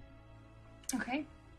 Regarding the scrolls, let me find the name I'm looking for. You learn that the scrolls were traded from a man named Raoul Malon during the war, and the buyer was Edgar Wellington. So Raoul Malon was the name of the Frenchman who, in exchange for rations and cigarettes, sold these scrolls to Edgar. Okay. Okay. Would we have known when that had happened? Like, would that be? A year isn't given, but it's during the war. Yeah. Mm. We don't know if he was on leave in this place, was he? And that's where he made the trade, or You whether don't he know, was but it's local. entirely possible. Yeah, but he might have been stationed here. Yeah. Well, I'm thinking maybe I could look more for Raoul Malon. So, for example, if he's local, they might have some record of him, or at least a family, and they might know more. But I don't think he'll be local. I think he was going to be on leave. But makes me think, why in God's name would he go to war with those scrolls? I do think looking more into him would probably give us more information. Mm-hmm. I mean, Or something useful in some kind of direction. Maybe. I'm happy to look him up. Sour rolling. The lower the numbers are, the better, basically, Hollywood. Oh, yeah. I pass, yeah. Yeah, okay. I fail my one. Okay, so Evelyn finds a record of one Raoul Malon, who is currently living in Milan. Apparently runs some kind of business in Milan. However, that is one of the stops on your destination of the Orient. It is. Yeah, but... okay. Okay, so Yep, maybe that's the only something we record can of come them. back to. No. Some kind of distinguished war hero, by the sounds of things. You know, he's maybe won a medal or two. But more on him, he seems to be kind of, you really have to delve pretty deep into that. Yeah. Mm-hmm. Okay, so I suppose we would be needing to go meet up, Mm-hmm. or... Yeah, Yep. okay. So, Nancy and Pat, you've gone back to the Wellington household to speak with William. Aye. So the door is closed and it's shut. So, it's about 5 p.m. So it looks like Edgar's closed up shop. But ringing the doorbell, after a few moments, William does run down and, stares at you from behind the door. And then after a minute or two of staring, he opens the door. Hello, William. It's great to see you. We just figured we'd come by for a visit. We got done looking at the town, and your brother mentioned he did some drawings, and I'd be super interested in maybe taking a look at your artwork. We're great appreciators of, art.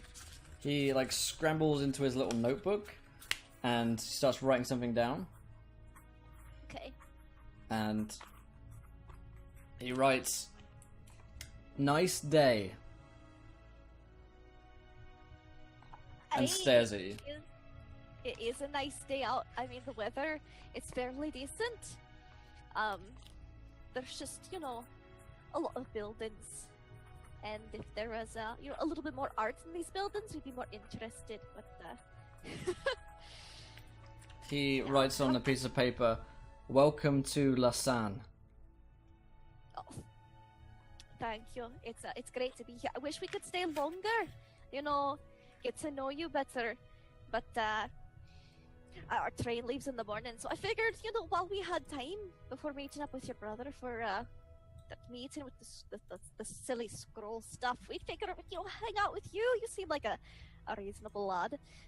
So William turns on the spot and runs upstairs. All right, Pat. Back in America, that means you can come on in. All right, well, let's go. All right, I'll so close the door behind. That way, it's not just open. yeah.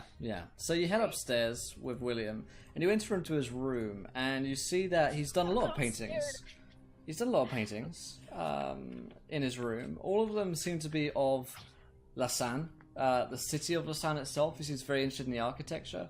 However, he hasn't drawn any of the buildings which actually you've seen in Lausanne. One of them looks like it might once have been the cathedral, but it's warped. All of the pictures seem like they've been done in very dark, drab tones. Almost like a, noir film. And he's painted everything in pretty black sort of colours, and where the building's architecture that you recognise should go one way, it's of a completely alien-like architecture. It's Lausanne, but maybe he's not very good at drawing. Maybe he's got a little funny in the head. I like your perspective, especially the use of the color black in these paintings. It's really great. He writes down on the paper something quite quickly, and he reads, "I dream." You dream? Oh, that is a good thing. I frequently dream myself, but mostly only of whiskey. If only my dreams were like, this vibrant, it'd be excellent. Do you have anything, that is especially one of your favorite paintings? He points out one, and it seems to have some characters in it, whereas most of them don't. It seems to be one man who's on trial, and there's some kind of princely figure who's standing in front of it, in front of a crowd of people who are judging this person. Like an old, medieval style. Right. Oh, this one's fascinating. Is this just I gather this is probably from one of your dreams. Did this man have a name in your dream? He seems to be rather in trouble, on trial. He points at the the finely garbed figure and writes down "the prince" on his book. The prince? It's very intriguing. Sometimes when I have dreams, people tell me to do things. Normally it's act nicely, and I don't listen to those people. But in your dreams, do you have anybody tell you to do anything? He writes down something on his piece of paper, and you see that it reads, "Wake up." Oh, That's good advice. waking up's good. It would suck to sleep all the time. Has your brother taken you anywhere to paint these places, or do you just do them from memory, from your dreams? Has he taken you to visit them? He goes back to the page where he wrote "I dream," and shows that to you again. Can I look real carefully, these paintings, and see if there's any more involving this prince? Yeah, you can roll me a spot hidden. Yeah, or anything just that stands out a little bit. Mm-hmm. Can I try it too, or Pat I'm gonna have my Yeah, pipe you could roll. Yeah. Oh, Spot the it's a difference. good success. That's Nice. a really good success. Never mind. Hang on a second. Yeah, so Nancy takes a good hard look. You can definitely tell that it is Lausanne that he's drawing, despite the fact that many of these have been changed slightly. There's no kind of secret pattern which is written on them. He hasn't written any words on them or anything like that. But you get the sense, maybe it would have been better to ask for an idea roll, but we'll stick with it, that either this guy's the 1923 understanding of a little bit funny in the head, after the the clear cranial damage that has been done to him, or there's something strangely occult about his drawings or dreams, whether or not he knows it. Okay. Interesting. Is there any pictures of the Duke's house? There isn't any picture of the Duke's house, but you do notice that in the the trial drawing, painting rather, where it looks like the man might be hanged, there is a cold white mist around the stage. Like that cold white mist we saw in the crazy asylum? Maybe not. Okay. Alright. Bad flashbacks. Okay. I so want to say, hey, William, does your brother have a vault somewhere? Somewhere or other. Does he have any cultist stuff around here? Any knives, maybe? Evil book? Any other guns? He's like, yeah, check out the attic. No. Yeah, William sits down, and it looks like he's not making eye contact with you now. usually he retains a lot of eye contact, and that is his signal for he wants to talk to you. Okay. Alright, she's just gonna look over the paintings again and be like, you did a really great job. Could I make you like a cup of tea or something before I leave? He With whiskey? Or Yeah. not? I'd love whiskey. he writes down something in his book, and he just writes, "No, thank you." Alright, I figured I should offer, be a nice guest. You've been such a wonderful host and all. He writes one last thing on the paper as you're leaving, and it reads, "Sweet dreams." Oh. Thanks, you too. So you back out, as he has absolutely no expression in his face. He physically can't have his muscles in his eyes don't work,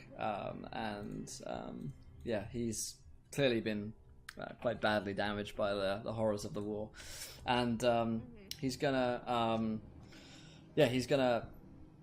leave, stay there basically as you guys leave. So you meet back up at the. He stays there as we leave. He stays in his room as we leave. Yeah, he's totally staying there. What I mean is he's in his room and we're showing ourselves out. Yeah, he's not walking you out. Oh, Nancy, you better stop me here. No, I had the same idea. I was like, can we a little look see around the house? Y'all are bad house We're guests. so bad. Is this the right way? Oh, look at this door. Oh, where's it go? Okay, I'm so confused. Have a look around. So there's there's a boring bathroom, but there's a door which is locked, which you would assume would have to be Edgar's room. Okay. Can I look underneath the door and see if I see anything? The door does not have a underneath to it. I mean, in such that you can see much under it. It's like you see darkness basically. There's no light on the other end, so you see like a crack of light. Nancy, I look at it this way: if God meant us to be in that room, you're going to be able to pick this lock, and if He doesn't, then we won't be able to get in. Even though that's not a bad line of thought, Pat. There, just don't tell Harvey. I won't. Right. You keep an eye on the hole. Do a Harvey. Sure. Yeah, don't worry. Harvey's real busy looking for that nurse. Yeah, he is. She's pretty nice from the letters I've read, and she's kind of going on about it. Picking the lock. All right. Sure. Give me that I'm roll. gonna try to pick the lock. Oh! I think that's a Might be success. that. Hold up. Hold up. Lock picking. Oh no, that's. Oh, do I luck it? It's only a few points. Yeah, what's a few Yeah, points? I'll luck it. Why not? What's a few points of luck? I don't have luck at the end of the game. That's fine. I'll It's just dive fine. in. You guys will be I'll fine. be fine. You don't need luck. What episode is this again? So with a crack, you manage to just open the locked door. You see that there's a pretty scatty bedroom before you. Looks like Edgar doesn't really keep particularly good care of his room in terms of tidiness. There's a bed there. He's got a writing desk and scattered bits of he's got like dinner plates on the floor and stuff like that. It's like walking into a teenager's bedroom. Okay. Can I look through you look for a safe, I'll look through these notes. I better stay at the door, because if Frankenstein comes back, we're in big trouble. Alright, I'm gonna quickly try to go look through the notes and see if there's a vault or a safe or something in here. Yeah, run me a spot hidden. Oh no! Of course. Yeah. Okay, can I cruise in and we'll switch positions real quick? Sure. I'll give it a... Oh, hell yeah. Ooh, nice. That's a super success. So yeah, you can tell that there is a safe underneath the bed. No idea about the combination though, and you hear William is moving in his room. He's moving. We got to get out. Any guns? Any in the desk drawer? Or, He doesn't carry here's a a doesn't carry a piece around though. Oh, okay. I give the signal. I blow smoke signals from my pipe. Go. Okay, yeah, I'm not gonna stick around and fight this guy, so... Yeah. probably like super. Pat has learned. No. This is against Pat. I'm playing against character right now, but all right.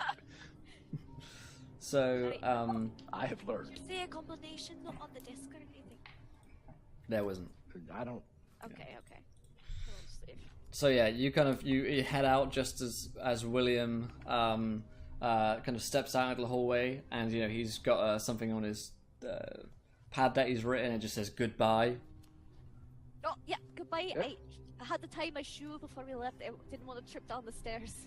I've got a bad leg now, so I got to take him gingerly down these steps now. All right, so you leave the Wellington household and turn up at the club, the 7:30 club, rather, and you are awaiting the arrival of Mr. Edgar Wellington and LeDuc, and you guys meet up 5 minutes before the appointed time, so you guys can confer crossover notes as to what you guys have found. So Harvey and Evelyn arrive, and Pat and Nancy turn up and sit down. You have a booth. Whiskey to Nancy. You're the best, Harvey. So, did you learn anything from William? He's got some creepy dreams, and he draws them all out like they're of the town, but different. Like everything's kind of warped and darkness and despair. Maybe a little occultish. He's got, like, maybe some hobby he hasn't told his brother about or something. There's some elements from the Compton there too. He's the Really? feast in front of this picture with a bunch of people. This guy called the Prince. He's being judged in front of a cathedral, and he looked like he was gonna get hanged. Right. You sure he's just not drawing these from his war injury? I mean, It's possible. It's just a bit, especially since he's not gotten out. A bit odd that he's been drawing these. yes, I suppose. I've become less of a skeptic, Harv, after we saw a ghost. Me too. A little bit, just a smidgen. So the What'd you guys busy, find out? yeah, it's quite a busy diner. So no one's really listening to you guys. You're in a private booth, so. Wait, it's a diner? Yeah, it's it's actually they call it clubs, the 7:30 club, but you get the feeling that's just a name that these guys call it. And they sell whiskey, right? Oh yeah, they got whiskey. Yeah. Oh, good. We're in Switzerland. Oh yeah, we had a look in the local library. Not as extravagant or big as the one back in Paris, but yes, we had a look. We basically confirmed that the Count was here. Oh, sorry, the Comte, I should say, was here. We couldn't get a date or a time or for how long, but apparently he did come to this place. We're not entirely sure why. I'm sure we can guess. And basically that Edgar got the scrolls from a man called Malon? Am I saying that? Yes. Who is currently residing in Milan. That's We're where not one of the sure. pieces are supposed to be. We're not sure how he got hold of the scrolls. We're not sure if he came to the village on leave from the war. But that's all we were able to find out. He does own a shop, so we could go visit him. According to what Beddoes told us, after the professor was hurt, he said that there was a piece in Milan and that somebody had traded for it or sold it. And I'm wondering if we want to make sure we're not late here. And if your guy, Raul Milan or whatever, if he sold the scrolls to our boy Edgar, maybe he didn't need them anymore. Maybe he'd already found the piece that the scrolls would lead him to. Perhaps, or perhaps he didn't know what he had at the time. I mean, he did say that he traded them for some cigarettes and some other things. Rations and such. Yes. Something that would be vital, that you would sell your right boot for back during the war. One would imagine. But you were in the war, Harvey. You tell us. No. I was too young to join the war. I was in the military in France for the cleanup in late 19. to Dates. 21. I just missed it.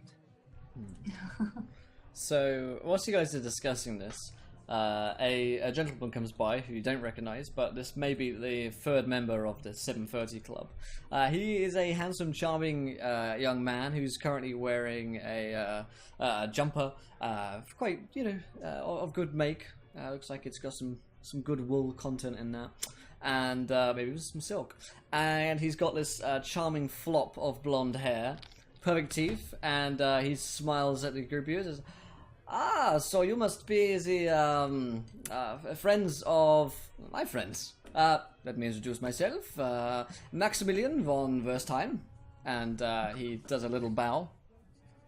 "I'm friends of the Duke and Mr. Wellington."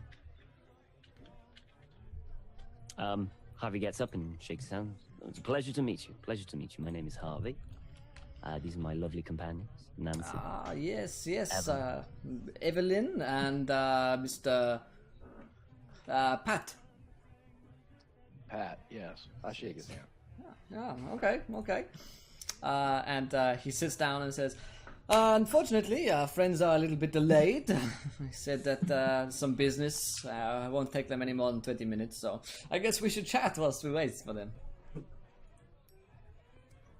What's your involvement with this, Max? Yeah, he comes in super smiling, and then quite quickly feels uncomfortable when you guys aren't smiling as well. He's like, "Oh, I'm just a friend of both of them. Told me they had something to talk about today, so I came along."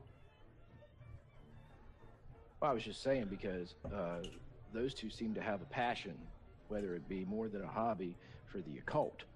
And I didn't know if you shared said passion.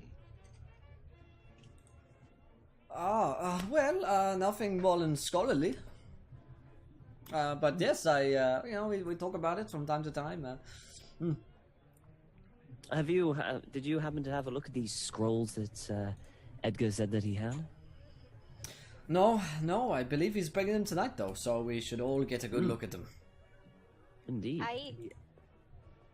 And did he tell you how he got hold of them, or?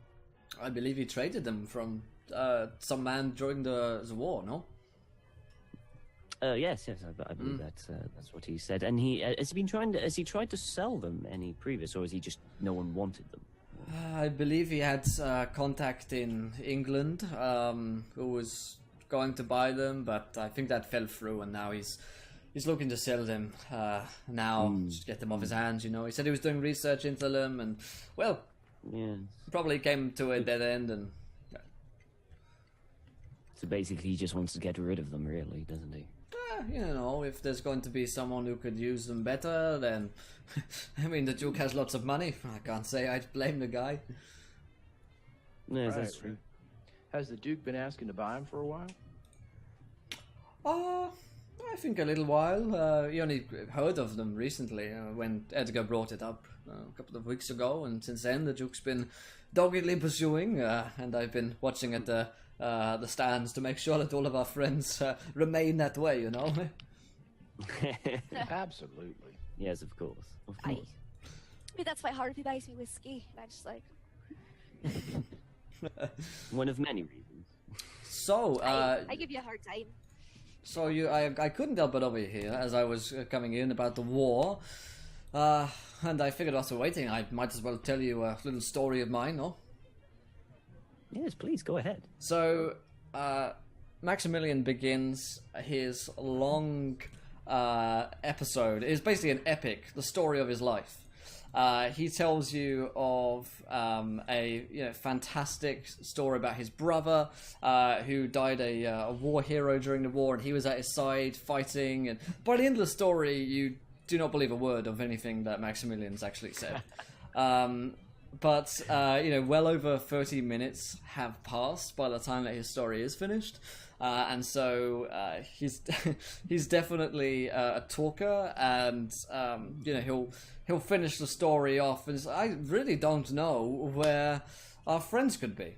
As you look outside, you see that there's a white mist which appears to be covering the ground. It's getting late, and he says, "Oh, it's getting dark outside. Looks like a mist is rolling in." Are they normally late or are they normally on time? Oh, well, if business calls, business calls. But, yeah, usually they are on time. It's well past 8 p.m. now. Well, it sure is. Do you think they're going to be... Do they have a phone number that we could... Does this place have a phone that we could call them? I don't think a public one. Well, they're only around the corner. You could always go see. I can keep the table here. It could be... Yes, I think that might be a good idea. We could go It's see. like, why don't we have him call the people and we hold table? Because his job was to keep us here and stall, which he did That's with this so long, sweet. boring story.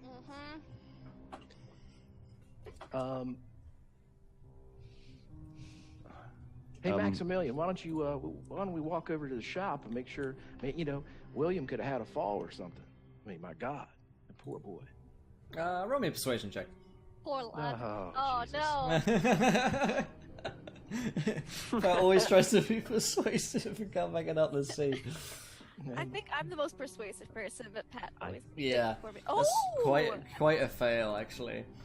Yeah, that's really bad. He says, I'd best stay here in case they turn up, Sure thing, Max. Fair enough. I guess we go check them out. We'll be back shortly. He groans about his, his war injury for a while, talks, he tries to nail you down for a couple more minutes, so, one last story. But, you guys are off. Right. Please, Maximilian, we just really want to make sure that your friends are okay. So I put sure my they're hand on fine. Max's chest. Max, with that war injury of yours, you need to take a load off. We'll handle this. Oh, okay. So we'll be back before you know it. Right. So you head over to Edgar's, which is nearby. The Duke's estate is, like a 10-minute drive out to his chateau. But Edgar's house is dark inside, and the door is closed, locked, and has a closed sign up. Just knock. Well, Yeah, a hearty knock does not bear any return answer. And there's no lights on whatsoever? No that we lights can on. see? No. Oh, William! We're checking on your brother because he's late. Is he home? Because if not, we're going to look for him, make sure he's alright. Nancy, you got that gun? Shh. We're not supposed to have it. If William is inside, he certainly doesn't respond to your call. He's probably sleeping. Let's keep going. It's quite If. possible. Well, Nancy, I look at it this way. If God didn't want us to go in this shop, he wouldn't be able to pick this lock. Now, if he wants very us to... unusual way of saying this. Listen, it's divine. I'm not going to mess with the Almighty's logic, but I mean, it could work, so it's... God says do it. I think that's what God would like. God loves people breaking and entering houses. Oh, someone's hurt. We were supposed to meet the guy. He ain't there. He could be hurt. His brother could Well, be hurt. he could also have gone and met up with I think we should the check Duke. out the Duke's place first, and then if we can't find it, then I will totally try to pick this one. Is there a door around back? There is a door around back. It is also locked, though. It is slightly out of the street, however. And, there are people still walking the street this time of day. So, if you were to shoot a lock, people would definitely hear. You would cause some kind of a ruckus. Round the back, if you were to bust in the door, it's possible people wouldn't hear you. Certainly you're not in line of sight of people. Sorry, is this village or town big enough to actually have like a taxi service? Or is it quite... Yeah, there's it's not bustling, so there's probably one taxi service in town. Yeah. You might have seen the taxi house on your tour around Lausanne. Mm-hmm. Well, I suggest we head back to Maximilian, update him of the situation, and say we're going to the Duke's estate to see if they're okay. You really think Max is still there? Well, there's one I way to don't find think out. so. You hear a shuffling. He's only round the corner. You hear a shuffling noise from inside. Oh. William, Oh, is that no. you? Knock, knock, knock. We're looking for your brother because he's late, and we want to make sure everything's all right with him. there's no response. Obviously, William can't speak, so. Oh, yeah, I know. I forgot about that one. Sorry. Slide something under the door, Will. Yep. Slide a note on through. I'm going to listen to see if the footsteps are getting closer. Yeah. Okay. You know, just see where this thing... that's. Can I do that too? Yeah, sure. Like. You couldn't clearly identify them as being footsteps. You definitely heard a shuffling, but yeah. That's a 8 from Pat. Yep. So you heard a shuffling and what you think to have been a kind of intake of breath, as if something quite painful had happened. You know, if you stand up and it hurts, you're like like that. But the shuffling has stopped. Potentially someone fell over. Potentially someone shuffling on the floor. It's Are hard there to any windows? Are there any windows Yeah. you can peer in through a curtain or something? I guess I'll try and do that. See what we can find. All right. Nancy, open his door. Yeah. Look through a window real quick first, and then we'll open it. God damn it. No. I don't see Evelyn, it. get up here and spot something. Looking through the window, and I can't see a bloody thing. Use your librarian eyes. Oh. What do your librarian eyes see? I pass. Yeah. I'm gonna double check, but I think I passed. Looks like it. Yeah, I passed. That seems pretty good. Okay, so Evelyn, you managed to see inside. You can't see any figures in there, but you can tell that where once there was a lampshade, it's been pushed over. It's on the floor. I think something's going on in there. Like, they're in trouble. All right, let me try to pick this lock. Roll less than like an 80. We're just all standing around trying to like block you. No, Son I of a can't bitch. get this lock open. You think there's someone in trouble? Like William could be injured or Edgar? Possibly. Something's amiss. Something's wrong. Okay, Should we Gab. try a back door? I'm gonna kick the door in. Yeah, we're in the back. Just Okay. Harv, I'm with you. All right, should we kick the door in together? back up. Let's rock and roll, man. All right. We'll hold hands and just. So, if the group of you are all piling in on the check and prepared to beat on this thing for a couple of seconds, the first kick isn't going to do it. Go ahead. The pistol ready for if they bust open the door. Okay, so you And there's something bad in there. you withdraw it from the its hiding place and have it. Evelyn, help me with my garter. And yeah, you kind of point at the doors, they kind of bam once and then bam two, and the door busts open. The light from the moonlight outside spills out into the room here, and you can see upon the desk room where Edgar was before, and also the kitchen area adjoining it. You see that William is on the floor. He's got his, where his cranium has been damaged and he's replaced with metal plates. That is, that's the first thing you spot, the kind of metallic glint of the light off of that. And you see that he is clutching something at his chest, and that there is a butcher's knife in his chest, and he is bleeding on the floor. He can't speak, so he's staring helplessly at you. You can see that his eyes, whilst they can't really express anything, you can tell that he must be in agony. Can I run up and do first Yeah. aid? Can I listen to see if there's anything else in the house? Yeah, I want to look to see if I can see anybody else in the house. Like, go to the next, have pistol Okay. ready.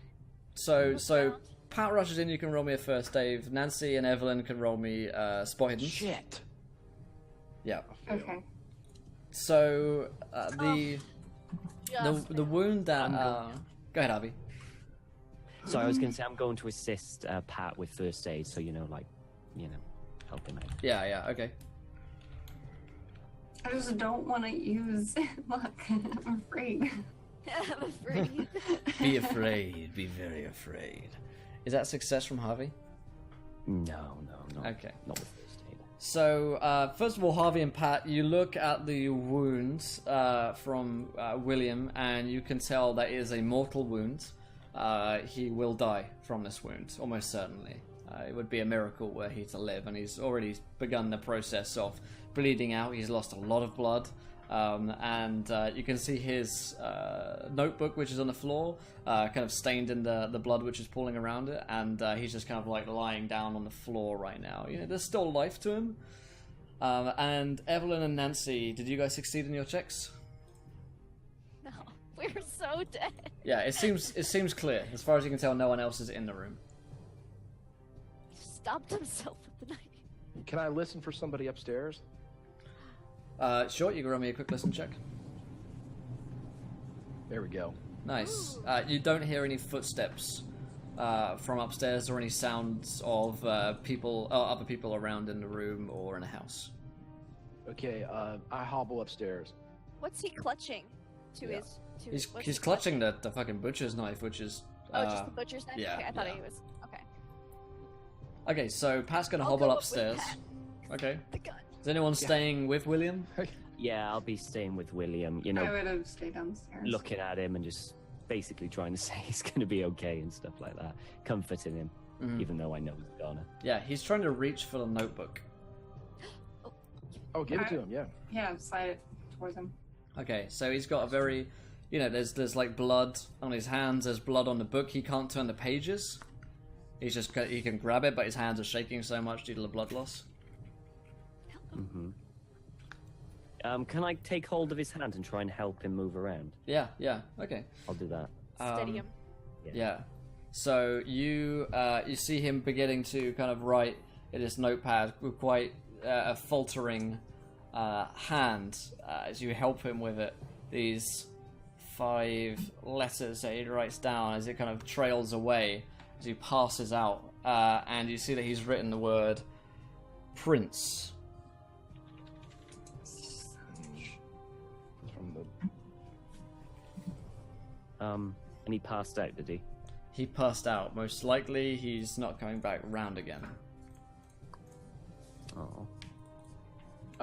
Is the vault still closed upstairs? Yeah. So you rush upstairs and you enter into the room.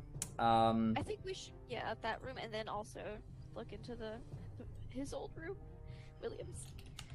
Yeah. So you bust into the room, Edgar's room, and you see that on the bed is Edgar's body. He appears to be unconscious. He's not breathing though, which is definitely not a good sign. Help him. Can I do a first aid on him? Sure. I'm being spectacular on these recently. Oh, right. It's my day. Jesus. He is actually dead. So you try and help him out, but he has died, and it appears as though there is a tiny puncture wound in his arm, and that is the only sign that anything odd is going on with Edgar. There's no like wound. He hasn't been attacked with a knife. There's no cuts on him whatsoever. No sign of struggle either. Like a syringe, like a needle mark? Potentially. Potentially. Okay, under the bed, is the vault open or closed? Yeah, the vault is open. Shit. Okie dokie. So yeah, you open it up and you see what's inside. There is a book, potentially a diary. There is a green bottle on which there is the label "Dream Lausanne." No commas. There's an empty morphine bottle, and below on the floor, an emptied syringe underneath the bed where it's rolled under. You see beneath the bed that there is a scroll which has been wrapped up and sealed, and it's just underneath the bed, kind of like in a hidden little space that you might not think to have looked. Well, nothing like running out of a house with 2 dead people in it carrying all their shit.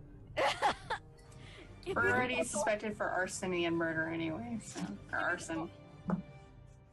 Hot. Yeah, That- bottle. I'll stick it in. But Yeah, Sure. here's all the stuff. Harvey basically, with William, he basically, with William on it, he basically gives William a small salute and say, "Rest easy, soldier," and then gets up and basically he's going to go outside and go get some help. Okay. So Harvey starts, I guess, making like a fuss and a shout for help. Yeah. Okay, you're drawing attention of people. No. And people are coming over, asking how they can help. Those who speak English trying to understand you. You speak some French, so... I do, just a you know, so I can just say, bloody murder, basically. Yeah. Should have taken the fluent person with you. So basically, to show them it, and because I don't know of the body upstairs, so I'm just basically making them concentrate on William at this moment. Okay, so soon your authorities are called, so... I would have run upstairs to tell them what he was doing. I leave. Yeah, we take the scroll though, and the bottle, and the journal, and I want to look real quick into William's room just to see if anything's happened to the paintings, or if it's like if someone's in there. The paintings haven't been touched, and no one. It doesn't look like people have been in there. Okay. Nancy, take pictures of everything, and then... Yeah. I'll take a picture of the paintings. Okay, cool. Like, all right. go through the So, quick, click, take a picture of the paintings, and you guys rush out. Yeah.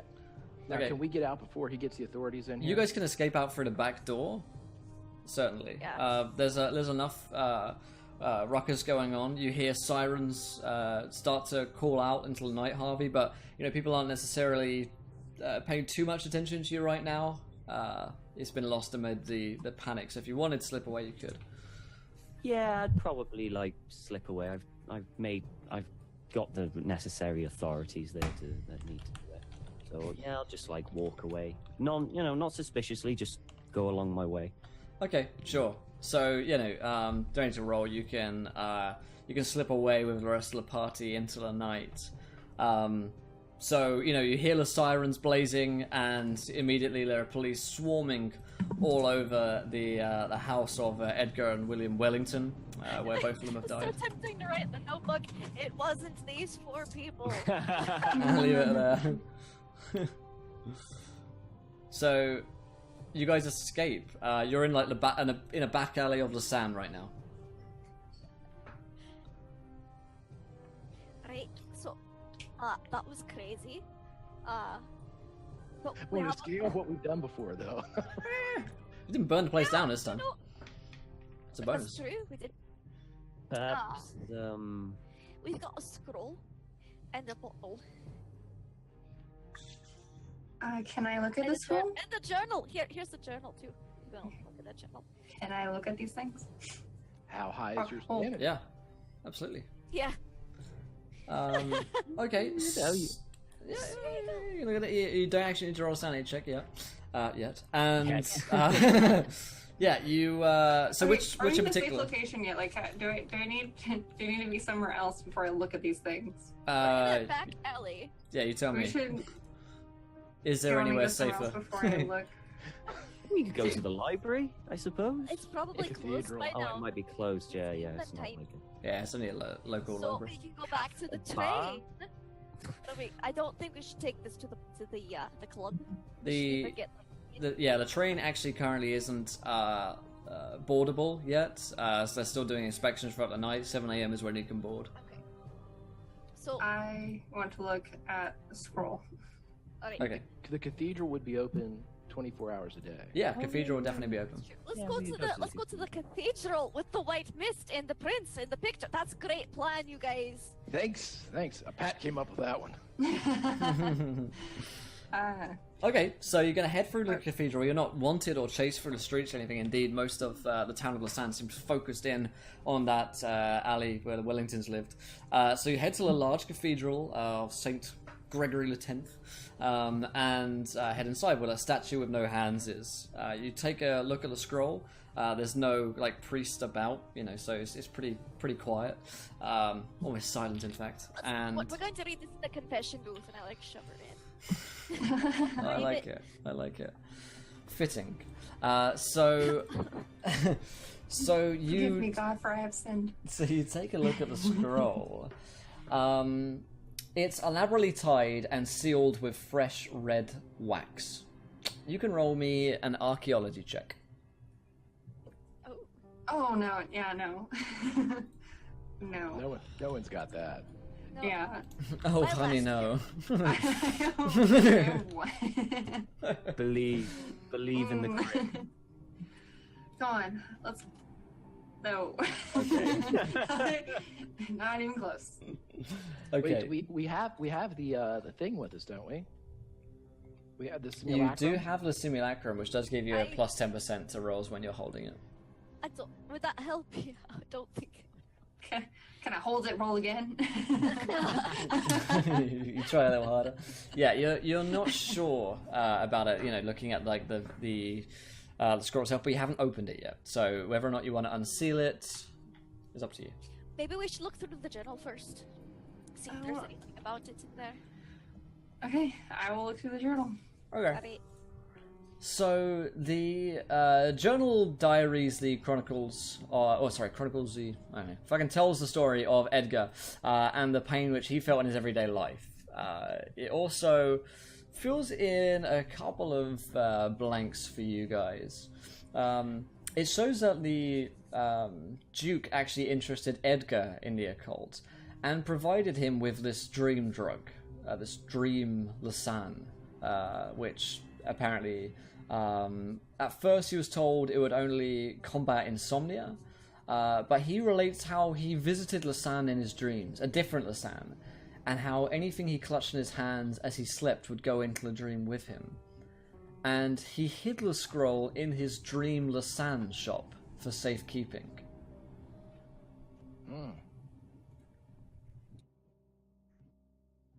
And we have that potion now, correct? Yep. You do, yeah. So it's in the dream world safe? If what he's saying is true, then potentially yes. Who wants to go on a drug-induced trip? Well, I I- figured I- I've got the best tolerance. Pat's like, yes, me, please. Okay, let me just make it this thing clear. You want to inject one of us with an unknown substance I don't want to, to. but there could be something of use in this dream world that they brought into it, like a piece or something of use. Well, then what's this scroll? If the We other gotta scrolls be hid? real careful with that scroll. I think it's a dummy. If he did hide it in the other world, he might have placed that there for safekeeping that someone could have grabbed and thought it was the right scroll. Hell, it could blow up. We have no idea. Do you think he was trying to sell this to us? He was a Wasn't bit there of a prick. multiple scrolls? Maybe this is one of them, and the other one was in the dream. That's possible. I'm pretty sure he said there were multiple scrolls. I think there were two. It's, I believe it's so. possible that there were a series. Whether or not he kept them together, you don't know. Yes. If he's as smart as I think he is, I doubt he'll keep them together. To be fair, in his diary, he doesn't mention hiding them in multiple places. He does mention hiding the scrolls in the dream, Lausanne. Oh, right, okay. Right. Does he have the combination to a safe there in the journal anywhere? Because you want to go back. Yeah. Well, you know, in Well, case the he put it in the safe. in The safe dream. was open. The safe was lying open, Okay. and that's where you found the Okay. diary. So, yeah, he has the combination in there. Okay. Listen, if this is the same dream world that William saw with the black towers and terrible shit, The prince. yeah, the prince. If we go in here, I would guess that we're going to need to be as close to this thing as we can be, because we might have to run in there, search quick, and I don't know how do we get the hell out. Wake up. Well, that's what William said, but shit, I mean, that's easier said than So done. all of us probably shouldn't, so that other people can wake us up. Should be like maybe two of us. This is such. Well, if you, Edgar describes that after a while his dream would come out of it. So it seems like most drugs, there is a trip time and then it's a come down phase, which you would awaken. Well, did William write anything in that notebook that he was gesturing towards when we walked out, Harvey and Evelyn. Like, do we know who killed him? Oh, yeah, sorry, he wrote, his last words was Prince, which could potentially mean Duke, because I do think it could mean Duke. Probably does mean the Duke, but I will also... from the paintings that we saw, there was this figure called the Prince in them, and he was getting hanged. So maybe he was the Comte? Oh my god. And we did see the white mist, so maybe he can come this far and kill people at will. I don't know. It sounds a bit crazy. I'm sure there's a logical explanation for it. I'll let a you logical guys... explanation to hide a physical object in someone's dream. I'll let you guys roll an idea roll here, seeing as we're doing some thinking, some speculations, for some theories that might come up for you guys. I pass. There's an idea roll? Yeah, where is that? Intelligence, yeah. Okay. Intelligence, I pass. Hey. I'm super smart. Oh, damn, Ooh, Pat is on fire. What? I've got a crazy idea, everybody. How about this? Yeah. So Pat succeeded. Anyone else succeed? I succeeded. Nice. So for okay, it's cool. I thought I was smart. Yeah. The bookish one, the group doesn't quite have it yet, but so the a potential theory that you guys are coming up with here is that if he had gone to go and get the scroll to recover the real scroll, perhaps he was murdered whilst he was in that dream state. Hence why there was no what's the term I'm looking for? Resistance. So if he was asleep and dreaming and was murdered during that, perhaps potentially he was, taking the drug, gets murdered, and then maybe William found the killer. Maybe that led to, William's death. That's one possible theory. The doors found the killer in the dream.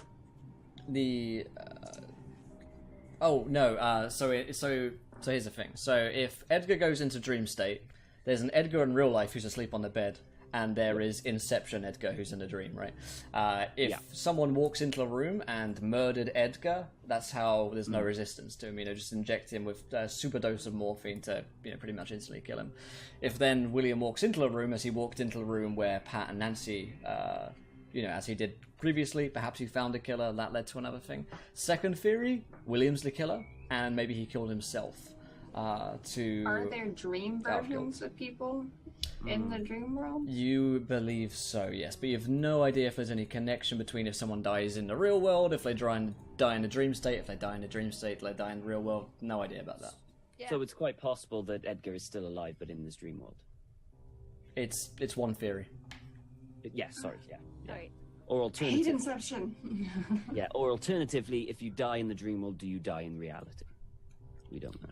We don't know. But this is one of the topics of Dr. Smith's lectures in the first one where he was talking about displacement. Can people be in two places at the same time? In theory, this is confirmation of Dr. Smith's theories. So, quick question: did the drawing of the prince, did he look anything like the Duke?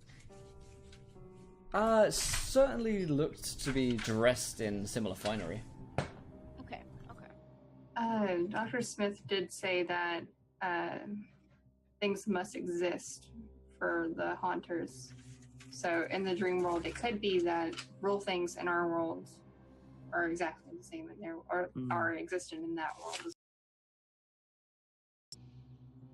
Well, alright, so are we going to drug ourselves up and look for another scroll? Are we going to open this scroll and take a look at it first? What sort of we should probably go get a room in an inn instead of, drugging ourselves up in an alley. That's a very bad stereotype that I'd rather not fit. Or a cathedral. Oh yeah, we're in the cathedral. My bad, I thought we were in the I think yes. Let's get a room and we can discuss. Especially since in the in the painting of the dream stuff, he was getting hanged in front of the cathedral, and I don't think that's a great enter in now. And it is quite possible that it's the Duke that killed Edgar for this role.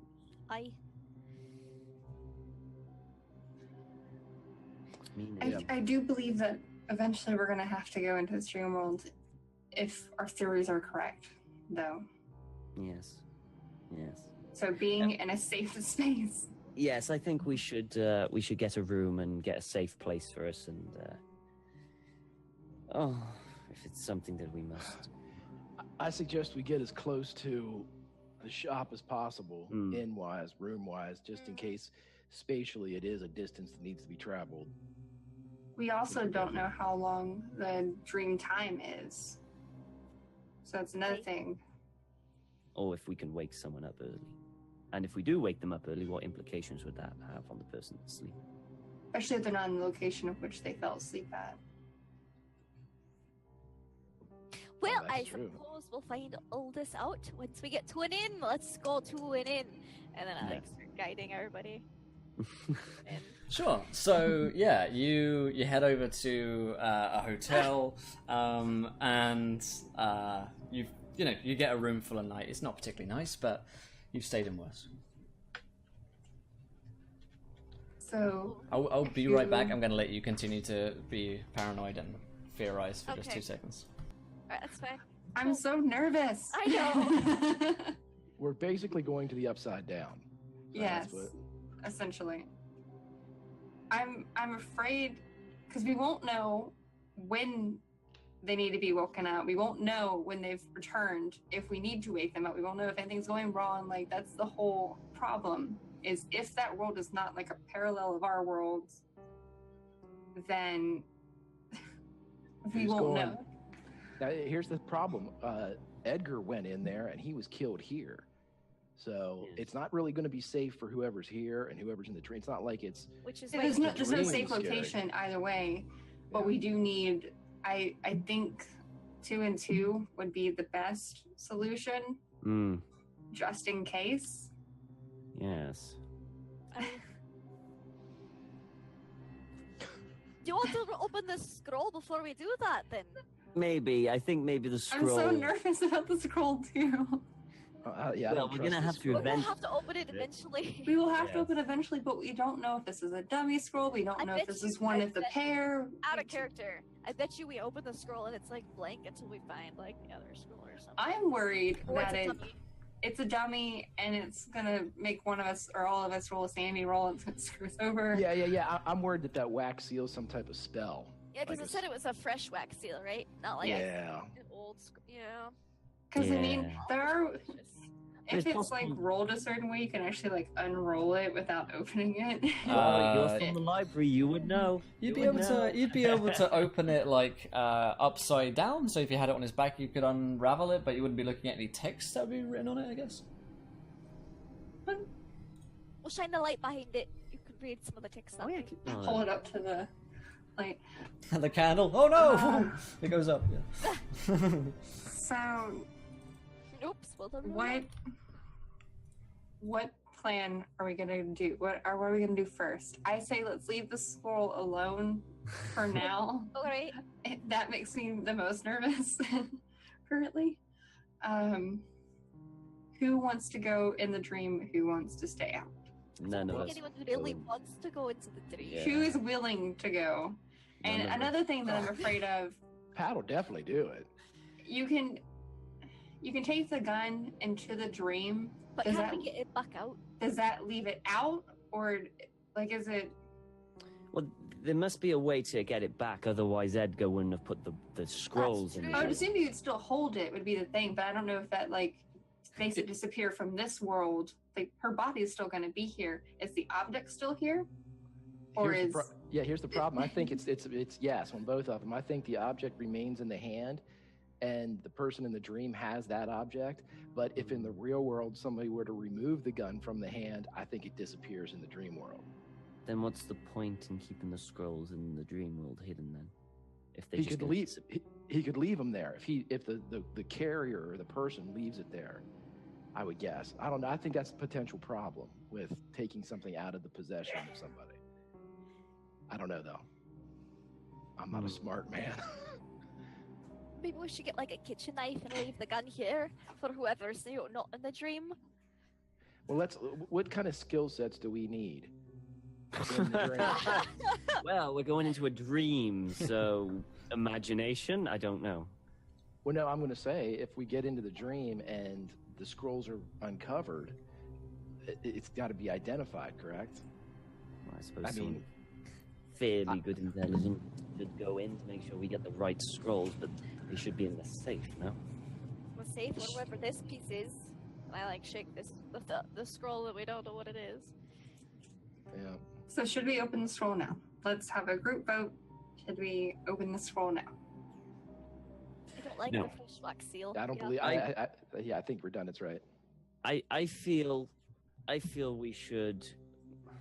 I can't believe I'm going to be saying this, but to go into the dream world, because I feel that Edgar might still be there, and he could tell us more information. I don't know why. I have no logical explanation It's of it. plausible. It is plausible. We don't know. We've never entered this world. We Alright. don't know how the So- dual things work. Who gets voted off the island into the dream world? I'm going to go. Pat's volunteered. I'll go. And but- anyone with him? Do we need to send? No. Yes, we do need to send two just to cover each other's back. Let's I split can the go, party again. 'cause I know, it's just so I'll bad. go by we myself. can't all leave. We can't all go. I'll tell you what. If I go in by myself, that erases $300 worth of debt. It's true. It's just I mean, dream it money. would, I would want someone go in with Pat for sure to Cover each other's backs. cover each other's back. Yes, and likewise, it would be good to have two people awake to ensure that nothing happens. So the sleeping people. I'm so nervous. I also mean- have the highest remaining sanity. I mean, Evelyn, Go to the dream world. you don't have to go in if you don't want to. But who else would go? I mean, I suppose I will, but reluctantly. Reluctant UK instead of redundant. Yeah. Okay. Yeah, sure. So we've got the two I'll blokes go in. going Just in. just ensure that the door is locked and things in front of Alright, it, so well, no if one can you're- get. If both of your lads are going in, I'm keeping the pistol. Sure, why not? So he was stabbed in the chest with a butcher's knife. I'm keeping the pistol. Fine, we'll dream up a pistol and hopefully it'll work. Okay, Must so be bigger, darling. we've got Pat going in, we've got Harvey going in. Is Evelyn going in too? No. Okay. No. Okay, so the two guys are going in, two girls staying behind. This is so Yeah, bad. this This is Ever. Is it too late to go home? I I'd love rather it. my abusive I love husband this over plan. this. I'm proud to be a part of it. Let's go. Okay, so what about the gun? Is that staying with Nancy or is that going with? Yeah, It's staying. Are y'all bringing Well, now, anything with you? Nancy, let's think about this. If I'm sleeping, why don't you put the gun in my hand No, While- because you're gonna take it while I'm with you. sleeping? No, I'm just gonna be sleeping. Well, And we then don't know. If somebody comes to the door, you take it out of my hand. How about I give you this letter opener and you could stab someone with that and I keep the pistol? All right, Nancy. Fine. I hand him a letter opener. Okay. He's So like, I don't know how this works, but I saw a guy stabbed in the chest in the real world. The Okay, doors yeah. were locked. Nope. Keep Just barricade the door and it. Try to push a dresser or something in front of it. okay. if Ascot and I aren't back in 30 minutes, call the president. Okay. Oh god. Okay, so we've got Harvey and Pat, who are getting ready to go on a drug trip. Evelyn and Nancy, who are going to stay behind with the pistol. Pat has the letter opener in his hand. Okay, so the drug apparently can be taken any way you wish. You can inject it, you could rub it on your skin, you could, drink Snort it, snort it. Yeah, any way it seems apparently like it works. Edgar's experimented with different forms of. Taking Does the this drug. diary say how much to take? It has no idea of doses. Yeah, Oh, but gosh. it's The bottle okay. is empty. So it's a bottle that you can hold in your hand, like a potion bottle, like the size of a cup, and it is slightly full. It's got like the first few bits out of it, maybe, but apparently he was given multiple bottles, so that might not mean anything. I would say if rub it on your skin is an option. Just see how much it takes till you fall asleep. Yeah, just kind of Yeah, like I rub it guess. on your arm or something, because I wouldn't trust injection or drinking, because you don't know how much to take. And you want to Yeah. keep, like, going at it, so. Pat rubs the lotion on his skin. He gets the hose yeah, again. I guess. And then I just do the same and just wait for a bit. Okay. I did a very small amount, like Yeah, a couple yeah. drops. Like, What time is it? By the way? By the time that you've had this conversation, it's well past 10 p.m. Oh, Okay. and that guy was missing from the club, right? What's his face? Yeah, Edgar. okay. You. What's his face? Maximum. Maximilian. Maximilian, of course. Oh yeah, he was from the club, yes. Mhm. Yeah. It's my opinion that Maximilian and the Duke could potentially have been working together, and Maximilian was keeping Stall us us. this, and the Duke Yeah. could kill the thing. But Okay. I that's think just so. Okay. Right. So, the two of you sit down and wait for something to happen as you kind of rub it in to your arms or whatever to see if it has an effect. You begin to feel very drowsy. It smells really bad, actually, as you kind of pop open a bottle. It smells really bad, but you kind of rub it in nonetheless, and you quickly become very drowsy. And if you've ever seen anyone going under like an anesthetic, their eyes become, their like pupils become really, really enlarged. And basically what you guys see is the two of them look at you quite happily and then just fall asleep under down. That's what I call campfire. You see the letter opener, which was in Pat's hand, is no longer in this world. I told you. That's why I wasn't giving him the pistol. Well, we know now. They Okay, appear so you were right, Nancy. Fine. they appear to be sleeping peacefully. So there's that. So Nancy is gonna keep an ear at the door, make sure like no one's walking with. okay. We'll cut back for listen checks every now and again. So the two of you find yourselves. You wake up. You're on the floor of the cathedral. However, the cathedral is a little different than you are kind of used to. It's really, really dark in here. The stonework is black. It's very much like one of William's paintings that Pat recognizes. The statue has both hands on it, and it sounds like there are people walking around outside. What are we dressed as? You were wearing the same clothes that you guys were wearing before. Okay, so I should have like my matches on me that I had in there, right? Before? So looked in my pocket. anything that was in your pockets or in your person that you weren't holding on your hands is no longer with you. Ah, shit. I've got this. Well, I suppose that's something. I suppose we should get to Edgar's house as soon as possible. Let's go. Yeah, I wanted to check to see if the statue had anything in the hands that were there.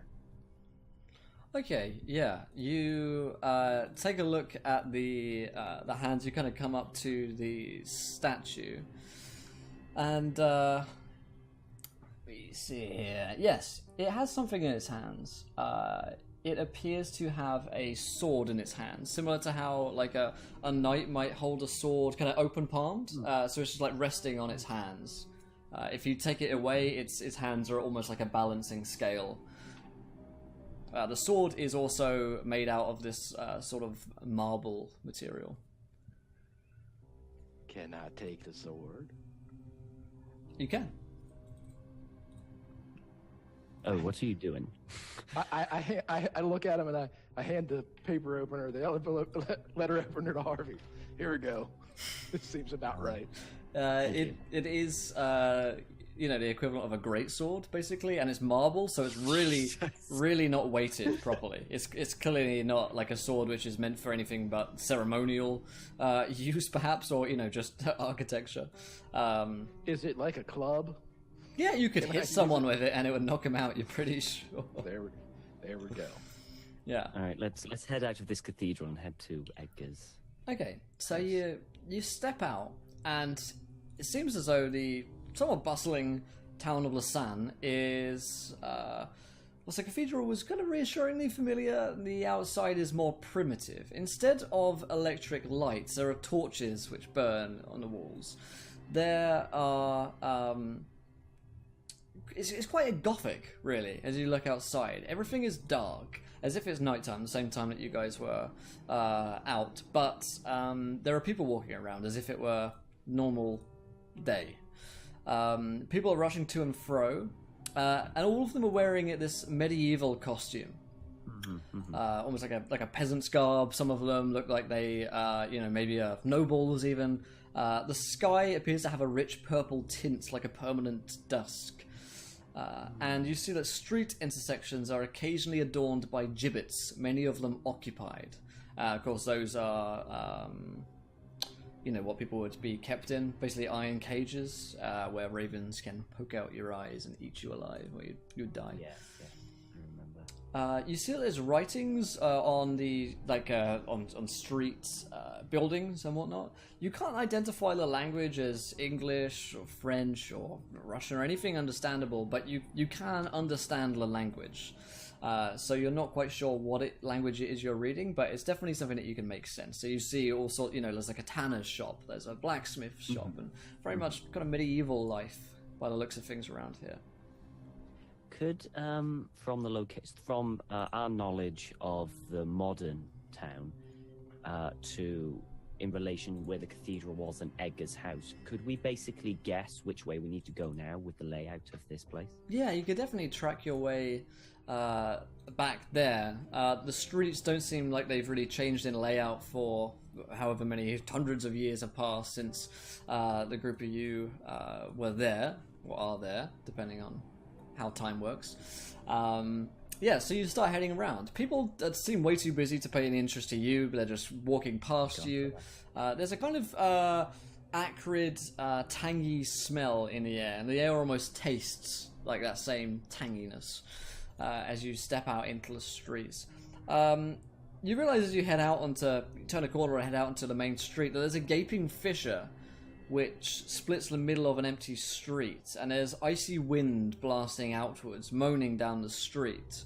You can't actually go down that street because the wind is so strong that it's pushing people away from it. So you're going to have to turn a corner. But it is a natural, phenomena within the street. No one's paying any attention, though.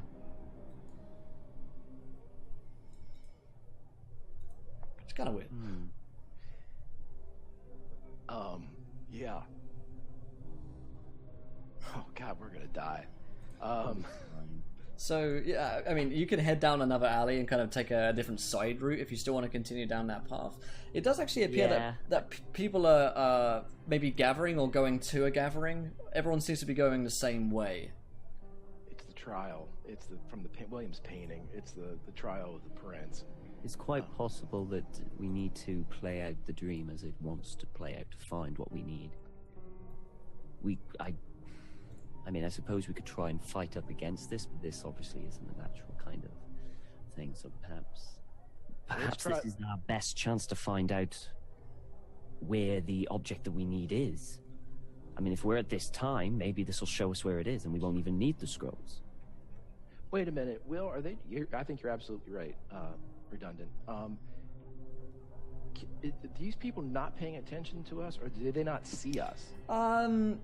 If you kind of wave and try and get in someone's face, they appear to see you, but they don't respond to you. They just walk past you with a kind of annoyed look on their face. It's almost similar to the way that when you first boarded that train to Liverpool in London, those ghostly figures seemed at first uninterested, and then they kind of harangued just Harvey. Okay. Oh shit.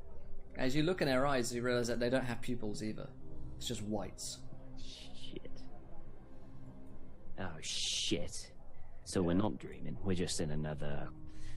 Yeah, I was thinking about the train the whole time. Hey, second surge, another tick. I mean, this is what we are where we are right now, so... Yeah, speaking of which, you hear a bell from a clock tower begin to strike. With a dong, dong, dong. I think we should check out this gathering. The bell Is there any rings... way we can progress? Yeah, absolutely, yeah. The bell rings 3 times, in case you want to track that. So it's 3 o'clock. Sure, looking up to the clock tower, though, it's not actually telling the time. There's no discernible, clock hands on it. just rings 3 times. But you can definitely go with the crowd, or you could attempt to try and find Edgar's house. Let's test your theory, Redundant. Let's try to go against it, like we're going to go there just to rule it out. Okay. But I think you're right. Can we try to progress towards? Yeah. Let's see what happens. Okay.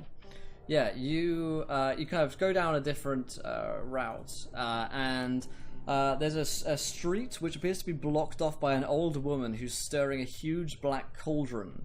And in the pot you see it's full of skinned, writhing human limbs that are slightly steaming. Nope.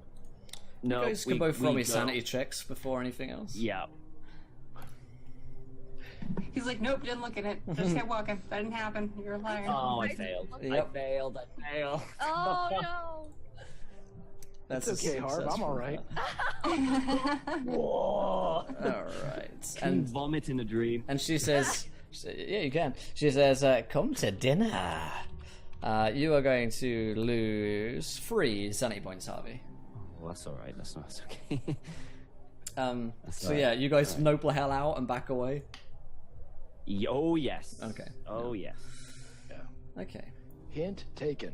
So, yeah, the dream seems to be wanting you to go with the flow of the crowd, and with the flow of the crowd you go. You see that there is a creeping white mist on the floor the closer you get towards this center of mass where people are beginning to find or gather, I guess. You see that there are 2 men in the street you walk past that appear to be playing chess. One of them is a Turkishman, and the other one appears to be of a similar descent, you think. An oddity that you spot along the street. And as you hear the bell toll again, it tolls 4 times. And you see the purple tint in the sky turn to a strange greenish tint as this happens. Are the Turkish guys dressed in the way everybody else is, or are they dressed in modern clothes? They are both dressed in modern clothes. Yes, they appear to be dressed Son in of a bitch. suits. The 2 of them are playing chess with one another. They don't look up as you come towards them. This is a dreamscape sequence here.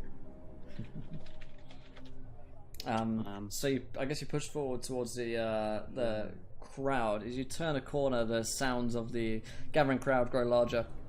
And it seems like there's a lot of people around. You see that there is a trial taking place, and that the crowd seem to be all clamoring for it. On a stage where there is a hangman's noose and an executioner standing silent, there is Edgar Wellington, who appears to be the man on trial currently.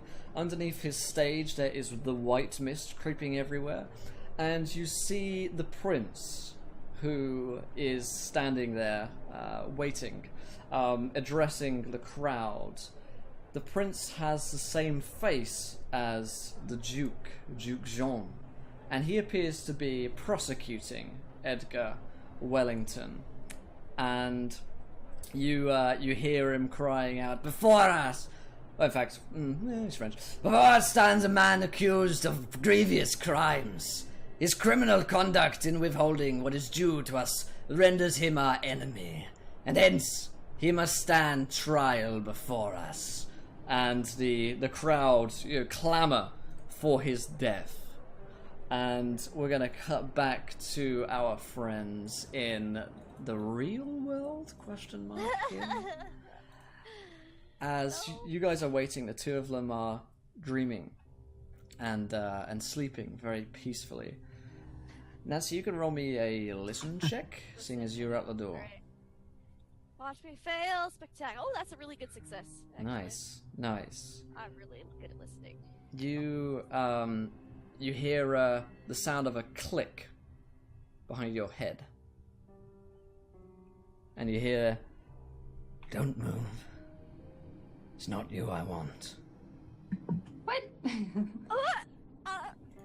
In the room? Because I've been staring at this door.